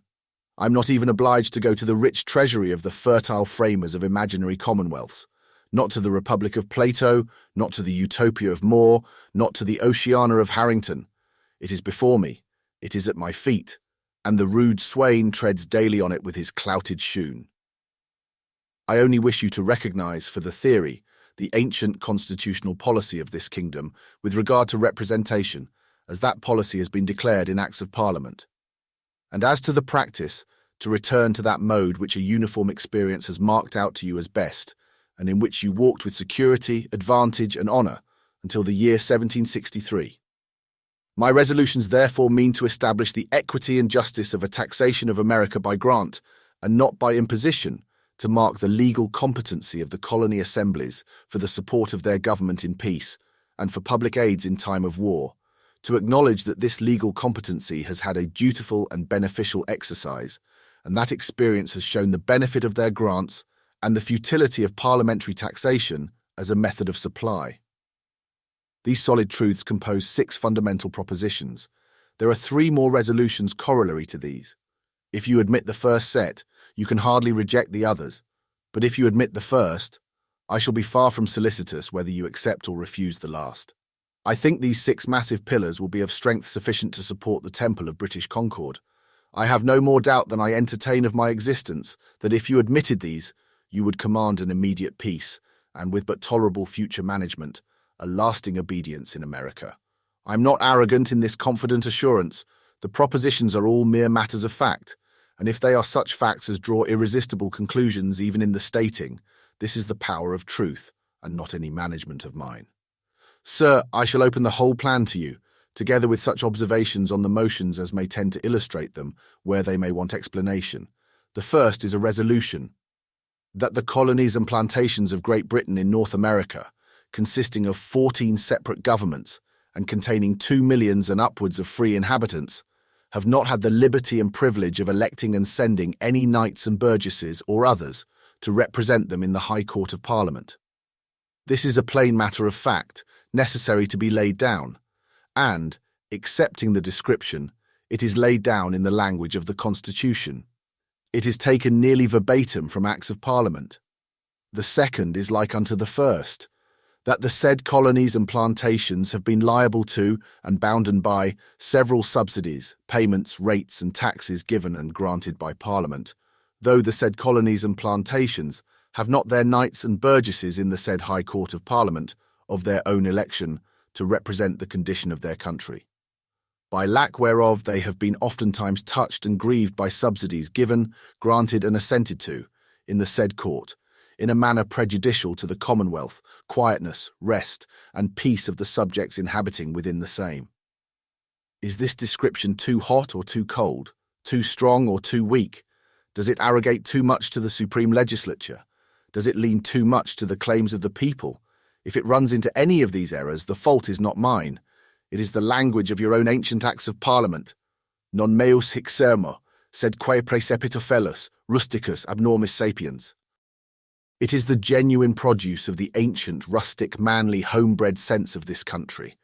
I did not dare to rub off a particle of the venerable rust that rather adorns and preserves than destroys the metal. It would be a profanation to touch with a tool the stones which construct the sacred altar of peace. I would not violate with modern polish the ingenuous and noble roughness of these truly constitutional materials. Above all things, I was resolved not to be guilty of tampering, the odious vice of restless and unstable minds. I put my foot in the tracks of our forefathers, where I can neither wander nor stumble. Determining to fix articles of peace, I was resolved not to be wise beyond what was written. I was resolved to use nothing else than the form of sound words, to let others abound in their own sense, and carefully to abstain from all expressions of my own. What the law has said, I say. In all things else I am silent. I have no organ but for her words. This, if it be not ingenious, I am sure is safe. There are indeed words expressive of grievance in this second resolution, which those who are resolved always to be in the right will deny to contain matter of fact, as applied to the present case, although Parliament thought them true with regard to the counties of Chester and Durham. They will deny that the Americans were ever touched and grieved with the taxes. If they consider nothing in taxes but their weight as pecuniary impositions, there might be some pretence for this denial, but men may be sorely touched and deeply grieved in their privileges, as well as in their purses. Men may lose little in property by the act which takes away all their freedom. When a man is robbed of a trifle on the highway, it is not the twopence loss that constitutes the capital outrage. This is not confined to privileges. Even ancient indulgences, withdrawn without offence on the part of those who enjoyed such favours, operate as grievances. But were the Americans then not touched and grieved by the taxes, in some measure, merely as taxes? If so, why were they almost all either wholly repealed or exceedingly reduced? Were they not touched and grieved even by the regulating duties of the 6th of George II? Else, why were the duties first reduced to 1/3 in 1764, and afterwards to 1/3 of that third in the year 1766? Were they not touched and grieved by the Stamp Act? I shall say they were, until that tax is revived. Were they not touched and grieved by the duties of 1767, which were likewise repealed, and which Lord Hillsborough tells you, for the ministry, were laid contrary to the true principle of commerce? Is not the assurance given by that noble person to the colonies of a resolution to lay no more taxes on them, an admission that taxes would touch and grieve them? Is not the resolution of the noble lord in the blue ribbon, now standing on your journals, the strongest of all proofs that parliamentary subsidies really touched and grieved them? Else why all these changes, modifications, repeals, assurances, and resolutions? The next proposition is, that from the distance of the said colonies, and from other circumstances, no method hath hitherto been devised for procuring a representation in Parliament for the said colonies. This is an assertion of a fact. I go no further on the paper, though, in my private judgment, a useful representation is impossible. I am sure it is not desired by them, nor ought it perhaps by us, but I abstain from opinions. The fourth resolution is, that each of the said colonies hath within itself a body, chosen in part or in the whole, by the freemen, freeholders, or other free inhabitants thereof, commonly called the General Assembly, or General Court, with powers legally to raise, levy, and assess, according to the several usage of such colonies' duties and taxes towards defraying all sorts of public services. This competence in the colony assemblies is certain. It is proved by the whole tenor of their acts of supply in all the assemblies, in which the constant style of granting is an aid to His Majesty, and acts granting to the Crown have regularly for near a century passed the public offices without dispute. Those who have been pleased paradoxically to deny this right, holding that none but the British Parliament can grant to the Crown, are wished to look to what is done, not only in the colonies but in Ireland, in one uniform unbroken tenor every session. Sir, I am surprised that this doctrine should come from some of the law servants of the Crown.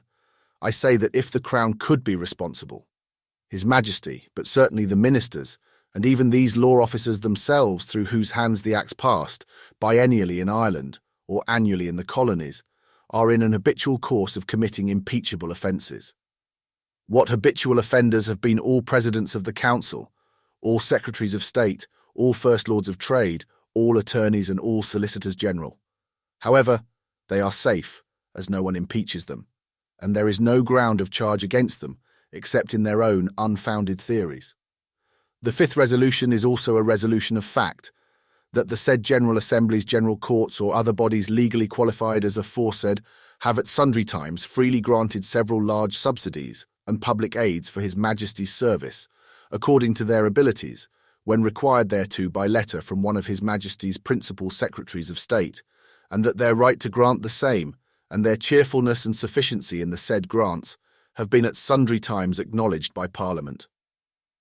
To say nothing of their great expenses in the Indian wars, and not to take their exertion in foreign ones so high as the supplies in the year 1695, not to go back to their public contributions in the year 1710, I shall begin to travel only where the journals give me light, resolving to deal in nothing but fact, authenticated by parliamentary record, and to build myself wholly on that solid basis. On the 4th of April 1748, a committee of this House came to the following resolution. Resolved, that it is the opinion of this committee that it is just and reasonable that the several provinces and colonies of Massachusetts Bay, New Hampshire, Connecticut, and Rhode Island be reimbursed the expenses they have been at in taking and securing to the Crown of Great Britain the island of Cape Breton and its dependencies. On the 3rd of February 1756, the House came to a suitable resolution, expressed in words nearly the same as those of the message, but with the further addition that the money then voted was as an encouragement to the colonies to exert themselves with vigour. It will not be necessary to go through all the testimonies which your own records have given to the truth of my resolutions. I will only refer you to the places in the journals. Volume 27, 16th and the 19th of May, 1757.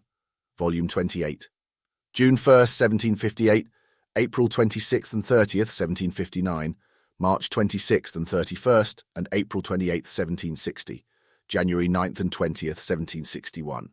Volume 29, January 22d and 26th, 1762, March 14th and 17th, 1763. Sir, here is the repeated acknowledgment of Parliament that the colonies not only gave but gave to satiety. This nation has formally acknowledged two things. First, that the colonies had gone beyond their abilities, Parliament having thought it necessary to reimburse them. Secondly, that they had acted legally and laudably in their grants of money and their maintenance of troops, since the compensation is expressly given as reward and encouragement. Reward is not bestowed for acts that are unlawful, and encouragement is not held out to things that deserve reprehension. My resolution, therefore, does nothing more than collect into one proposition what is scattered through your journals. I give you nothing but your own, and you cannot refuse in the gross what you have so often acknowledged in detail. The admission of this, which will be so honourable to them and to you, will indeed be mortal to all the miserable stories by which the passions of the misguided people have been engaged in an unhappy system. The people heard indeed from the beginning of these disputes one thing continually dinned in their ears, that reason and justice demanded that the Americans, who paid no taxes, should be compelled to contribute. How did that fact of their paying nothing stand when the taxing system began? When Mr. Grenville began to form his system of American revenue, he stated in this House that the colonies were then in debt, £2,600,000 sterling money, and was of opinion they would discharge that debt in 4 years. On this state, those untaxed people were actually subject to the payment of taxes to the amount of £650,000 a year. In fact, however, Mr. Grenville was mistaken. The funds given for sinking the debt did not prove quite so ample as both the colonies and he expected. The calculation was too sanguine. The reduction was not completed till some years after, and at different times in different colonies. However, the taxes after the war continued too great to bear any addition, with prudence or propriety, and when the burthens imposed in consequence of former requisitions were discharged, our tone became too high to resort again to requisition. No colony, since that time, ever has had any requisition whatsoever made to it. We see the sense of the Crown and the sense of Parliament on the productive nature of a revenue by grant. Now search the same journals for the produce of the revenue by imposition. Where is it? Let us know the volume and the page. What is the gross? What is the net produce? To what service is it applied? How have you appropriated its surplus? What? Can none of the many skillful index makers that we are now employing find any trace of it? Well, let them and that rest together. But are the journals, which say nothing of the revenue, as silent on the discontent? Oh no, a child may find it. It is the melancholy burthen and blot of every page. I think then I am from those journals, justified in the 6th and last resolution, which is, That it hath been found by experience that the manner of granting the said supplies and aids by the said General Assemblies hath been more agreeable to the said colonies, and more beneficial and conducive to the public service, than the mode of giving and granting aids in Parliament, to be raised and paid in the said colonies. This makes the whole of the fundamental part of the plan. The conclusion is irresistible. You cannot say that you were driven by any necessity to an exercise of the utmost rights of legislature. You cannot assert that you took on yourselves the task of imposing colony taxes from the want of another legal body that is competent to the purpose of supplying the exigencies of the state without wounding the prejudices of the people. Neither is it true that the body so qualified, and having that competence, had neglected the duty. The question now, on all this accumulated matter is, whether you will choose to abide by a profitable experience or a mischievous theory, whether you choose to build on imagination or fact, whether you prefer enjoyment or hope, satisfaction in your subjects or discontent. If these propositions are accepted, everything which has been made to enforce a contrary system must, I take it for granted, fall along with it. On that ground, I have drawn the following resolution, which, when it comes to be moved, will naturally be divided in a proper manner. That it may be proper to repeal an act made in the 7th year of the reign of His present Majesty, entitled, An Act for Granting Certain Duties in the British Colonies and Plantations in America, for allowing a drawback of the duties of customs upon the exportation from this kingdom of coffee and cocoa nuts, of the produce of the said colonies or plantations, for discontinuing the drawbacks payable on China earthenware exported to America, and for more effectually preventing the clandestine running of goods in the said colonies and plantations, and that it may be proper to repeal an act made in the 14th year of the reign of His present Majesty, entitled, An Act to discontinue, in such manner and for such time as are therein mentioned, the landing and discharging, lading or shipping of goods, wares, and merchandise at the town and within the harbour of Boston, in the province of Massachusetts Bay, in North America, and that it may be proper to repeal an act made in the 14th year of the reign of His present Majesty, entitled, An Act for the Impartial Administration of Justice, in the cases of persons questioned for any acts done by them in the execution of the law, or for the suppression of riots and tumults in the province of Massachusetts Bay, in New England. And that it may be proper to repeal an act made in the 14th year of the reign of His present Majesty, entitled, An Act for the Better Regulating of the Government of the Province of the Massachusetts Bay, in New England. And also that it may be proper to explain and amend an act made in the 35th year of the reign of King Henry VIII, entitled, An Act for the Trial of Treasons Committed out of the King's Dominions.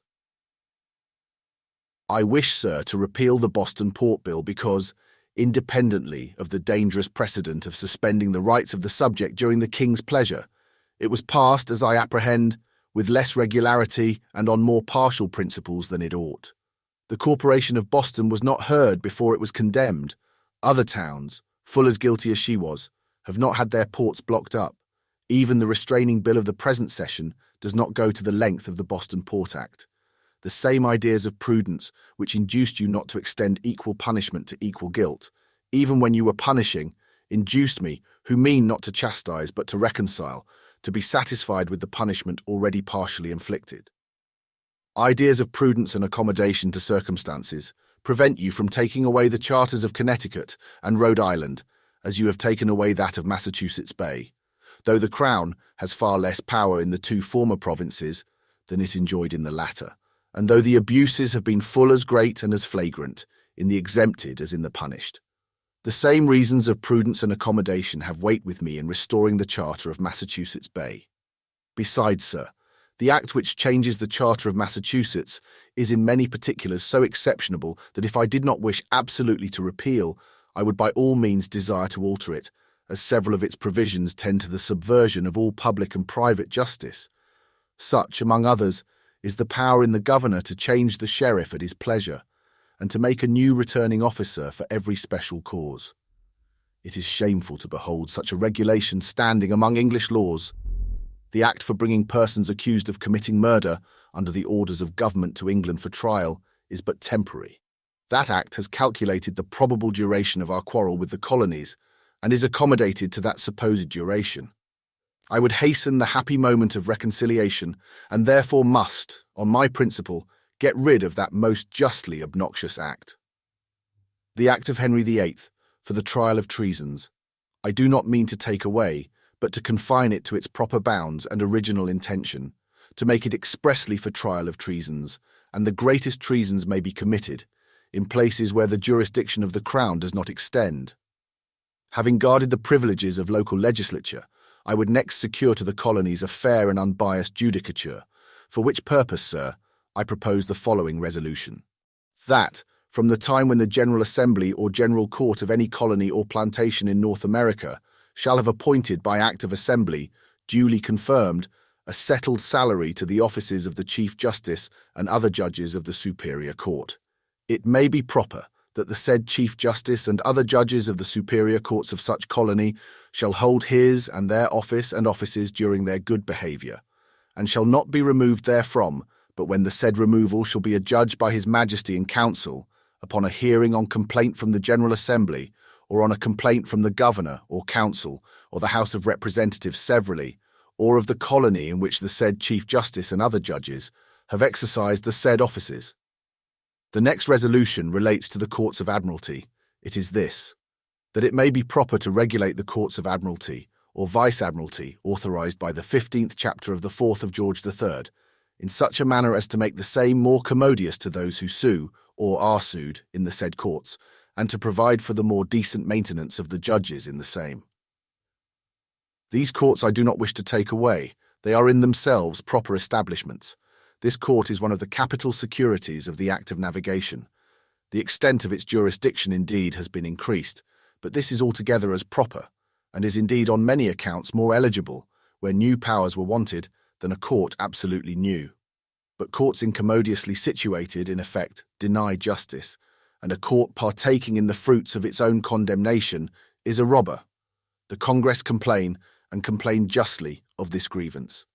These are the three consequential propositions. I have thought of 2 or 3 more, but they come rather too near detail, and to the province of executive government, which I wish Parliament always to superintend, never to assume. If the first 6 are granted, congruity will carry the latter 3. If not, the things that remain unrepealed will be, I hope, rather unseemly encumbrances on the building than very materially detrimental to its strength and stability.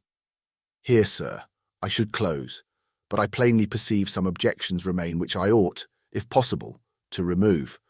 The first will be that in resorting to the doctrine of our ancestors, as contained in the preamble to the Chester Act, I prove too much that the grievance from a want of representation stated in that preamble goes to the whole of legislation as well as to taxation, and that the colonies, grounding themselves upon that doctrine, will apply it to all parts of legislative authority. To this objection, with all possible deference and humility, and wishing as little as any man living to impair the smallest particle of our supreme authority, I answer that the words are the words of Parliament, and not mine, and that all false and inconclusive inferences drawn from them are not mine, for I heartily disclaim any such inference. I have chosen the words of an Act of Parliament which Mr. Grenville, surely a tolerably zealous and very judicious advocate for the sovereignty of Parliament, formerly moved to have read at your table in confirmation of his tenets. It is true that Lord Chatham considered these preambles as declaring strongly in favour of his opinions. He was a no less powerful advocate for the privileges of the Americans. Ought I not from hence to presume that these preambles are as favourable as possible to both, when properly understood, favourable both to the rights of Parliament and to the privilege of the dependencies of this Crown? But, sir, the object of grievance in my resolution I have not taken from the Chester, but from the Durham Act, which confines the hardship of want of representation to the case of subsidies, and which therefore falls in exactly with the case of the colonies. But whether the unrepresented counties were de jure or de facto bound, the preambles do not accurately distinguish, nor indeed was it necessary, for whether de jure or de facto, the legislature thought the exercise of the power of taxing as of right, or as of fact without right, equally a grievance and equally oppressive. I do not know that the colonies have, in any general way or in any cool hour, gone much beyond the demand of humanity in relation to taxes. It is not fair to judge of the temper or dispositions of any man or any set of men when they are composed and at rest, from their conduct or their expressions in a state of disturbance and irritation. It is besides a very great mistake to imagine that mankind follow up practically any speculative principle, either of government or of freedom, as far as it will go in argument and logical elation. We Englishmen stop very short of the principles upon which we support any given part of our constitution, or even the whole of it together. I could easily, if I had not already tired you, give you very striking and convincing instances of it. This is nothing but what is natural and proper. All government, indeed every human benefit and enjoyment, every virtue and every prudent act, is founded on compromise and barter. We balance inconveniences, we give and take, we remit some rights that we may enjoy others, and we choose rather to be happy citizens than subtle disputants. As we must give away some natural liberty to enjoy civil advantages, so we must sacrifice some civil liberties for the advantages to be derived from the communion and fellowship of a great empire. But in all fair dealings, the thing bought must bear some proportion to the purchase paid. None will barter away the immediate jewel of his soul. Though a great house is apt to make slaves haughty, yet it is purchasing a part of the artificial importance of a great empire, too dear to pay for it all essential rights and all the intrinsic dignity of human nature. None of us who would not risk his life, rather than fall under a government purely arbitrary. But although there are some amongst us who think our constitution wants many improvements to make it a complete system of liberty, perhaps none who are of that opinion would think it right to aim at such improvement by disturbing his country and risking everything that is dear to him. In every arduous enterprise we consider what we are to lose, as well as what we are to gain, and the more and better stake of liberty every people possess, the less they will hazard in a vain attempt to make it more. These are the chords of man. Man acts from adequate motives relative to his interest, and not on metaphysical speculations. Aristotle, the great master of reasoning, cautions us, and with great weight and propriety, against this species of delusive geometrical accuracy in moral arguments as the most fallacious of all sophistry. The Americans will have no interest contrary to the grandeur and glory of England when they are not oppressed by the weight of it, and they will rather be inclined to respect the acts of a superintending legislature when they see them the acts of that power which is itself the security, not the rival, of their secondary importance. In this assurance, my mind most perfectly acquiesces, and I confess I feel not the least alarm from the discontents which are to arise from putting people at their ease, nor do I apprehend the destruction of this empire from giving, by an act of free grace and indulgence, to 2 millions of my fellow citizens some share of those rights upon which I have always been taught to value myself. It is said indeed that this power of granting, vested in American assemblies, would dissolve the unity of the empire, which was preserved entire, although Wales and Chester and Durham were added to it. Truly, Mr. Speaker, I do not know what this unity means, nor has it ever been heard of, that I know in the constitutional policy of this country. The very idea of subordination of parts excludes this notion of simple and undivided unity. England is the head, but she is not the head and the members too. Ireland has ever had from the beginning a separate, but not an independent legislature, which, far from distracting, promoted the union of the whole. Everything was sweetly and harmoniously disposed through both islands for the conservation of English dominion and the communication of English liberties. I do not see that the same principles might not be carried into 20 islands and with the same good effect. This is my model with regard to America, as far as the internal circumstances of the two countries are the same. I know no other unity of this empire than I can draw from its example during these periods, when it seemed to my poor understanding more united than it is now, or than it is likely to be by the present methods. But since I speak of these methods, I recollect, Mr. Speaker, almost too late, that I promised before I finished to say something of the proposition of the noble lord on the floor, which has been so lately received and stands on your journals. I must be deeply concerned whenever it's my misfortune to continue a difference with the majority of this House. But as the reasons for that difference are my apology for thus troubling you, suffer me to state them in a very few words. I shall compress them into as small a body as I possibly can, having already debated that matter at large when the question was before the committee. First, then, I cannot admit that proposition of a ransom by auction, because it is a mere project. It is a thing new, unheard of, supported by no experience, justified by no analogy, without example of our ancestors, or root in the Constitution. It is neither regular parliamentary taxation nor colony grant. Experimentum in corpore vili is a good rule, which will ever make me adverse to any trial of experiments on what is certainly the most valuable of all subjects, the peace of this empire. Secondly, it is an experiment which must be fatal in the end to our constitution. For what is it but a scheme for taxing the colonies in the antechamber of the noble lord and his successors? To settle the quotas and proportions in this house is clearly impossible. You, sir, may flatter yourself you shall sit a state auctioneer, with your hammer in your hand, and knock down to each colony as it bids. But to settle, on the plan laid down by the noble lord, the true proportional payment for 4 or 5 and 20 governments, according to the absolute and the relative wealth of each, and according to the British proportion of wealth and burthen, is a wild and chimerical notion. This new taxation must therefore come in by the back door of the Constitution. Each quota must be brought to this House ready formed. You can neither add nor alter. You must register it. You can do nothing further. For on what grounds can you deliberate either before or after the proposition? You cannot hear the council for all these provinces, quarrelling each on its own quantity of payment, and its proportion to others, if you should attempt it, the Committee of Provincial Ways and Means, or by whatever other name it will delight to be called, must swallow up all the time of Parliament. Thirdly, it does not give satisfaction to the complaint of the colonies. They complain that they are taxed without their consent. You answer, that you will fix the sum at which they shall be taxed. That is, you give them the very grievance for the remedy. You tell them, indeed, that you will leave the mode to themselves. I really beg pardon, it gives me pain to mention it, but you must be sensible that you will not perform this part of the compact. For suppose the colonies were to lay the duties, which furnished their contingent, upon the importation of your manufactures, you know you would never suffer such a tax to be laid. You know, too, that you would not suffer many other modes of taxation, so that when you come to explain yourself, it will be found that you will neither leave to themselves the quantum, nor the mode, nor indeed anything. The whole is delusion from one end to the other.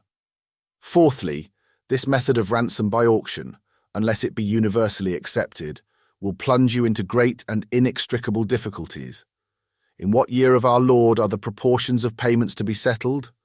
To say nothing of the impossibility that colony agents should have general powers of taxing the colonies at their discretion, consider, I implore you, that the communication by special messages and orders between these agents and their constituents on each variation of the case, when the parties come to contend together and to dispute on their relative proportions, will be a matter of delay, perplexity, and confusion that never can have an end.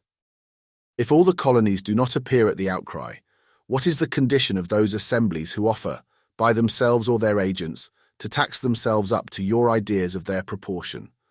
The refractory colonies who refuse all composition will remain taxed only to your old impositions, which, however grievous in principle, are trifling as to production. The obedient colonies in this scheme are heavily taxed, the refractory remain unburdened. What will you do? Will you lay new and heavier taxes by Parliament on the disobedient? Pray consider in what way you can do it. You are perfectly convinced that in the way of taxing you can do nothing but at the ports. Now suppose it is Virginia that refuses to appear at your auction, while Maryland and North Carolina bid handsomely for their ransom and are taxed to your quota. How will you put these colonies on a par? Will you tax the tobacco of Virginia? If you do, you give its death wound to your English revenue at home, and to one of the very greatest articles of your own foreign trade. If you tax the import of that rebellious colony, what do you tax but your own manufactures, or the goods of some other obedient and already well-taxed colony? Who has said one word on this labyrinth of detail, which bewilders you more and more as you enter into it? Who has presented? Who can present you with a clue to lead you out of it? I think, sir, it is impossible that you should not recollect that the colony bounds are so implicated in one another. You know it by your other experiments in the bill for prohibiting the New England fishery, that you can lay no possible restraints on almost any of them, which may not be presently eluded, if you do not confound the innocent with the guilty, and burthen those whom, upon every principle, you ought to exonerate. He must be grossly ignorant of America, who thinks that, without falling into this confusion of all rules of equity and policy, you can restrain any single colony, especially Virginia and Maryland, the central and most important of them all. Let it also be considered that either in the present confusion you settle a permanent contingent, which will and must be trifling, and then you have no effectual revenue, Or you change the quota at every exigency, and then on every new repartition you will have a new quarrel. Reflect, besides, that when you have fixed a quota for every colony, you have not provided for prompt and punctual payment, suppose 1, 2, 5, 10 years arrears. You cannot issue a treasury extent against the failing colony. You must make new Boston Port bills, new restraining laws, new acts for dragging men to England for trial. You must send out new fleets, new armies. All is to begin again. From this day forward, the empire is never to know an hour's tranquillity. An intestine fire will be kept alive in the bowels of the colonies, which one time or other must consume this whole empire. I allow indeed that the Empire of Germany raises her revenue and her troops by quotas and contingents, but the revenue of the empire and the army of the empire is the worst revenue and the worst army in the world. Instead of a standing revenue, you will therefore have a perpetual quarrel. Indeed, the noble lord who proposed this project of a ransom by auction seems himself to be of that opinion. His project was rather designed for breaking the union of the colonies than for establishing a revenue. He confessed he apprehended that his proposal would not be to their taste. I say this scheme of disunion seems to be at the bottom of the project, for I will not suspect that the noble lord meant nothing but merely to delude the nation by an airy phantom which he never intended to realize. But whatever his views may be, as I propose the peace and union of the colonies as the very foundation of my plan, it cannot accord with one whose foundation is perpetual discord. Compare the two. This I offer to give you is plain and simple, the other full of perplexed and intricate mazes. This is mild, that harsh. This is found by experience effectual for its purposes. The other is a new project. This is universal, the other calculated for certain colonies only. This is immediate in its conciliatory operation, the other remote, contingent, full of hazard. Mine is what becomes the dignity of a ruling people, gratuitous, unconditional, and not held out as a matter of bargain and sale. I have done my duty in proposing it to you. I have indeed tired you by a long discourse, but this is the misfortune of those to whose influence nothing will be conceded, and who must win every inch of their ground by argument. You have heard me with goodness. May you decide with wisdom. For my part, I feel my mind greatly disburthened by what I have done today. I have been the less fearful of trying your patience, because on this subject I mean to spare it altogether in future. I have this comfort, that in every stage of the American affairs I have steadily opposed the measures that have produced the confusion and may bring on the destruction of this empire. I now go so far as to risk a proposal of my own. If I cannot give peace to my country, I give it to my conscience. But what, says the financier, is peace to us without money? Your plan gives us no revenue. No, but it does, for it secures to the subject the power or refusal, the first of all revenues. Experience is a cheat, and fact a liar, if this power in the subject of proportioning his grant, or of not granting at all, has not been found the richest mine of revenue ever discovered by the skill or by the fortune of man. It does not indeed vote you L 152, 75011 S23/4D, nor any other paltry limited sum, but it gives the strong box itself, the fund, the bank, from whence only revenues can arise amongst a people sensible of freedom. Posita luditur arca. Cannot you, in England, cannot you at this time of day, cannot you, a House of Commons, trust to the principle which has raised so mighty a revenue and accumulated a debt of near 140 million in this country? Is this principle to be true in England and false everywhere else? Is it not true in Ireland? Has it not hitherto been true in the colonies? Why should you presume that in any country a body duly constituted for any function will neglect to perform its duty and abdicate its trust? Such a presumption would go against all governments in all modes, but in truth, this dread of penury of supply from a free assembly has no foundation in nature. For first, observe that, besides the desire which all men have naturally of supporting the honour of their own government, that sense of dignity and that security to property which ever attends freedom has a tendency to increase the stock of the free community. Most may be taken where most is accumulated, and what is the soil or climate, where experience has not uniformly proved that the voluntary flow of heaped-up plenty, bursting from the weight of its own rich luxuriance, has ever run with a more copious stream of revenue than could be squeezed from the dry husks of oppressed indigence by the straining of all the politic machinery in the world. Next, we know that parties must ever exist in a free country. We know too that the emulations of such parties, their contradictions, their reciprocal necessities, their hopes and their fears, must send them all in their turns to him that holds the balance of the state. The parties are the gamesters, but government keeps the table, and is sure to be the winner in the end.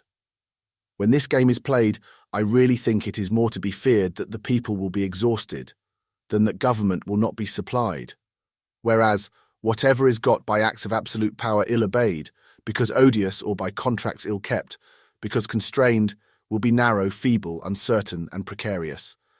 Ease would retract vows made in pain, as violent and void. I, for one, protest against compounding our demands.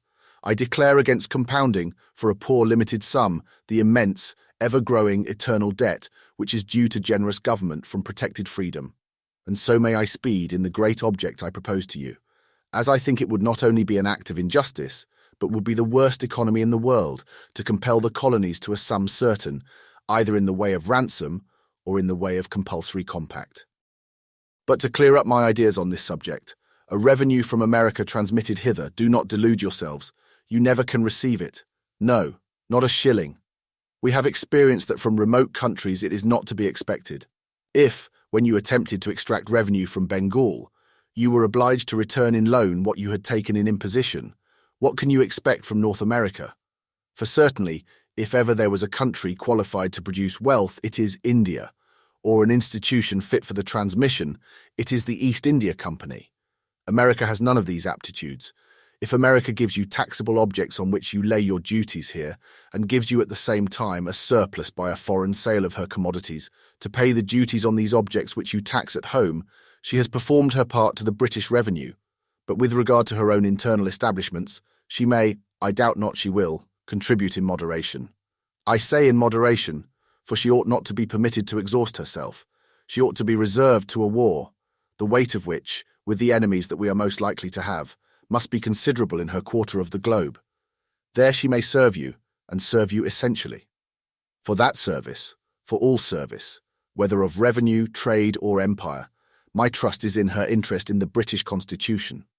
My hold of the colonies is in the close affection which grows from common names, from kindred blood, from similar privileges and equal protection.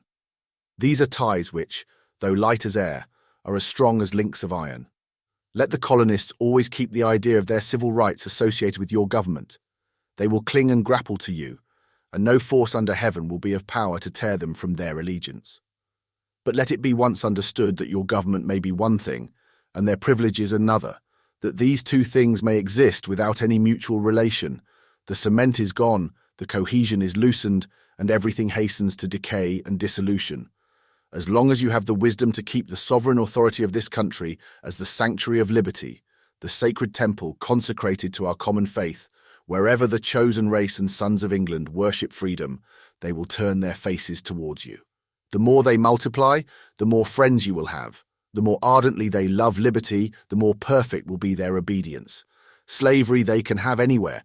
It is a weed that grows in every soil. They may have it from Spain. They may have it from Prussia. But until you become lost to all feeling of your true interest and your natural dignity, freedom they can have from none but you. This is the commodity of price of which you have the monopoly. This is the true act of navigation which binds to you the commerce of the colonies, and through them secures to you the wealth of the world. Deny them this participation of freedom, and you break that sole bond which originally made, and must still preserve, the unity of the empire. Do not entertain so weak an imagination as that your registers and your bonds, your affidavits and your sufferances, your cockets and your clearances are what form the great securities of your commerce. Do not dream that your letters of office and your instructions and your suspending clauses are the things that hold together the great contexture of the mysterious whole. These things do not make your government. Dead instruments, passive tools as they are, it is the spirit of the English communion that gives all their life and efficacy to them. It is the spirit of the English Constitution which, infused through the mighty mass, pervades, feeds, unites, invigorates, vivifies every part of the empire, even down to the minutest member. Is it not the same virtue which does everything for us here in England? Do you imagine, then, that it is the Land Tax Act which raises your revenue, that it is the annual vote in the Committee of Supply which gives you your army, or that it is the Mutiny Bill which inspires it with bravery and discipline. No, surely no. It is the love of the people.